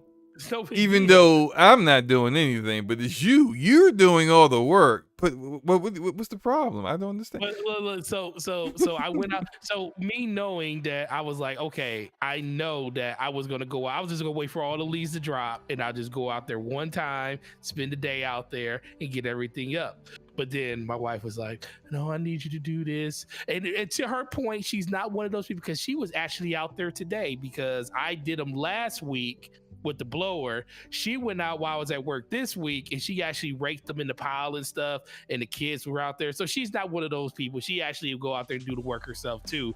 But it was just the fact that I was looking at her on a ring while I was at work. I said, babe, why are you doing that with a rake? We got a freaking backpack blower in the I don't know how to use that. I was like, well, you need to learn how, because you've been out there for like 4 hours. Yeah, real quick, I just saw slow-mo get blasted right out of the screen. That was hilarious. Oh, I did see that. I did see that. Oh, last thing. So Gaming Forte everywhere: YouTube, Twitter, Xbox Live, PlayStation. I will direct you, Ramon, to the scoreboard to see. I'm still at the top of the scoreboard with the most kills. But go ahead. Oh, there ain't no doubt to your skills, but that was hilarious. but we were just talking about we were just talking about Game Awards, and I remember last year, Ramon, weren't you on the Game Awards with us last year? Didn't you do it with us? Yeah, I was. We might have to make this a reunion again if you ain't got nothing going on. I will do my best to keep my calendar clear. Yeah, I think That'd that be would be. awesome. I think that would be awesome because I like the dynamic of that when you're around. I appreciate agree. that. I concur. For myself, you can catch me trying to beat God of War 2018 again. Before yes, it will happen. I think I'll get it done this weekend.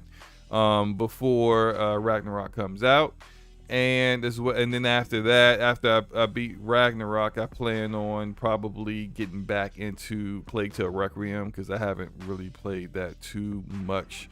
But then of course, multiplayer games. Huh? Have you played Horizon? Forbidden West? Yeah. Have you went back and played it ever since you stopped playing it when I Elden did. Ring came out? I did. You know what keeps happening? What happened? I keep falling asleep because I'm so bored. Oh man, come on, man. The game is boring. I'm sorry. Aloy is a terrible protagonist, yo. Look, I can say this because the game been out for almost a year at this point. She is boring, and I think that they did her an even bigger disservice. And something that I didn't put on the docket, I forgot to talk about, was and I put it in the outline for you guys on what the topics were, is that the lead writer, the senior writer for Horizon Forbidden West, is now working on the narrative team for Fable for the Fable Reboot. That's not a W. I don't want to see this person anywhere near Fable. I'm not gonna say you suck, but like I am not, yo. Now Horizon Zero Dawn had story pacing issues, right? But I thought the story was generally good. It's just they need to fix the pacing of the story because it was like it started off strong and then it had like 15 hours of just like really nothing going on and before the story picked back up again.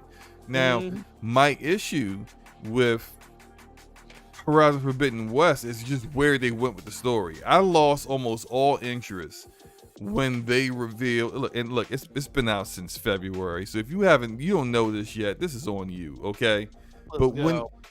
I said, let's go. I want to hear this. She's not even, look, if you played the first game, you know she's a clone of this woman who saved humanity, right? She's a clone. That's what she is. Yep. Now you find out she's not even the only clone. So everything. So she's not. You weren't unique already. Now you even less unique. It's just like, bruh. But contrasted against what beta is, though. I mean, I'm just like, what the freak? Like I'm talking about when I saw that, like when the other clone was revealed, my mouth hit the floor. I'm just staring at the screen, not out of shock. Ooh, this is so good. Shock at like, what is this? Like I was so mad, and maybe this is partially because I had some theories of where they were going with this story, and my theories I think are superior and were nowhere near reflected in what they did, and I'm just like disappointed with that. But I mean, look, it's my personal opinion. If you enjoyed it, loved it, platinumed it, more power to you. I'm glad you enjoyed the game. You're probably going to be hyped because the game is likely will get a sequel and you could enjoy more of that boring product. Myself, though, I'm done. Like, I'm probably not going to finish this game. At this point, I'm not even, when it comes on PC, I'm not even going to get it on PC. Oh, shit. God, not even.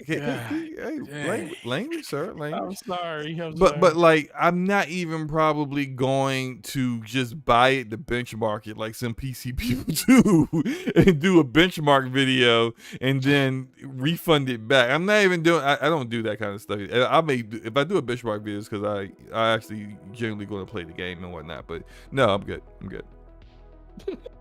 that went way worse than that. Went way left. I didn't expect it to go there. My whole thing was saying when he said he's gonna go play Plague Tale didn't you say he was gonna go back and play other games? Oh no, I'm actually gonna go back and play because Plague Tale has a good story. So yeah, I mean gameplay wise, it's not the best, but it's never been the best for that. But it's got a good story, and it's on my list after Ragnarok. I said, yeah, that's on my list after Ragnarok. So basically what you're saying, Slow Mo, is that Forbidden West it's a good looking corpse with no soul.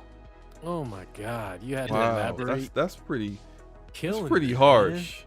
But yeah, that's about it. Oh my god, y'all killing me, man. He said that's. Aloy is an outcast. Even if she is boring, everyone around her is very interesting. He said that's. He said that's hard. Oh, That's accurate. Dang.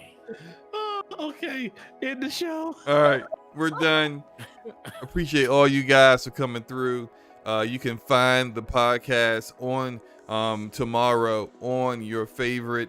If you're listening to this, then do you want to? Hey, look, if you want to replay this again, sure, then listen to this on Spotify and video format, by the way. Google Podcasts, Apple Podcasts, all your favorite podcasting apps are going to have it. I'll have it up tomorrow. We're going to actually end the show, and it's not going to be go on into the morning, so you don't have to worry about that because I'm hosting tonight.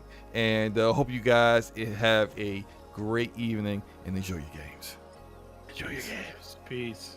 Later on, y'all. Go ahead and let that show play for like 45 minutes slower. No. Where is the? Oh boy. There it is.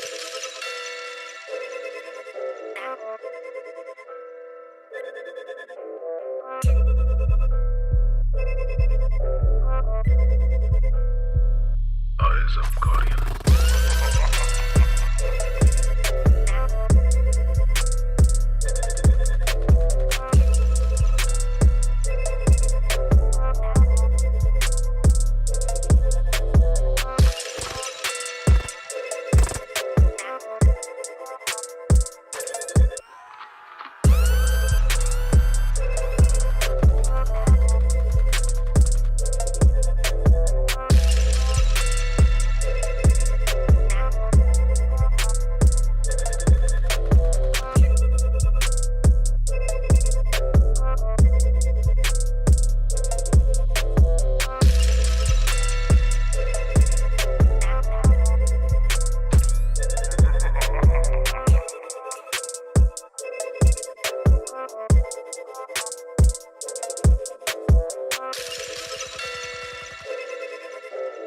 Wipe yourself off, man.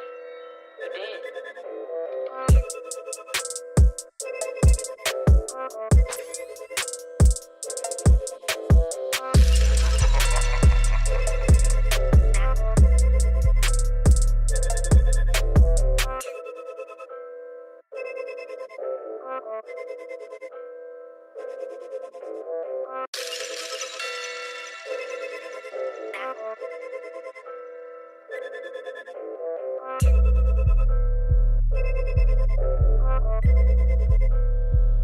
Eyes of Guardian.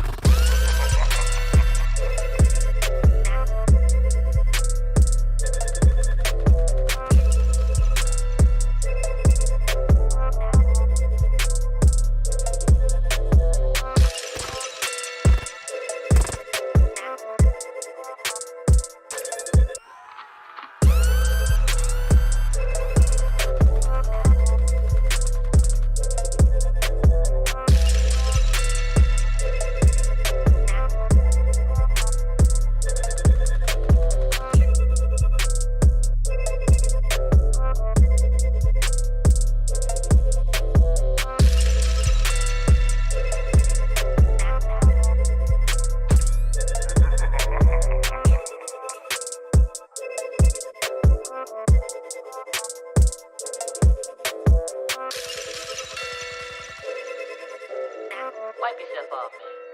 You did.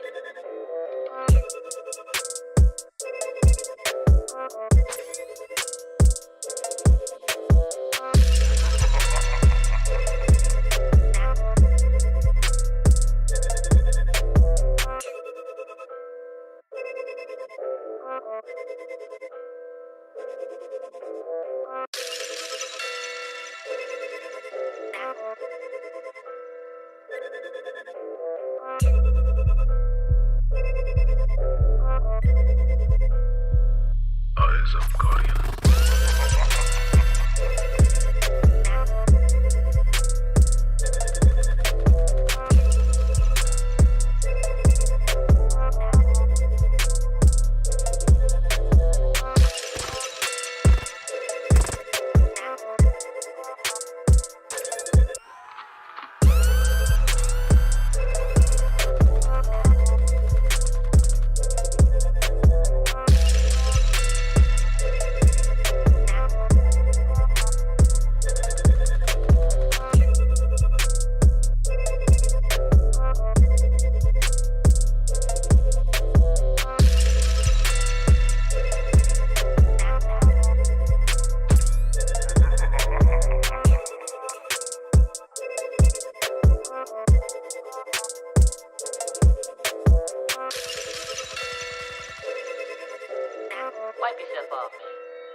Eyes of Guardian.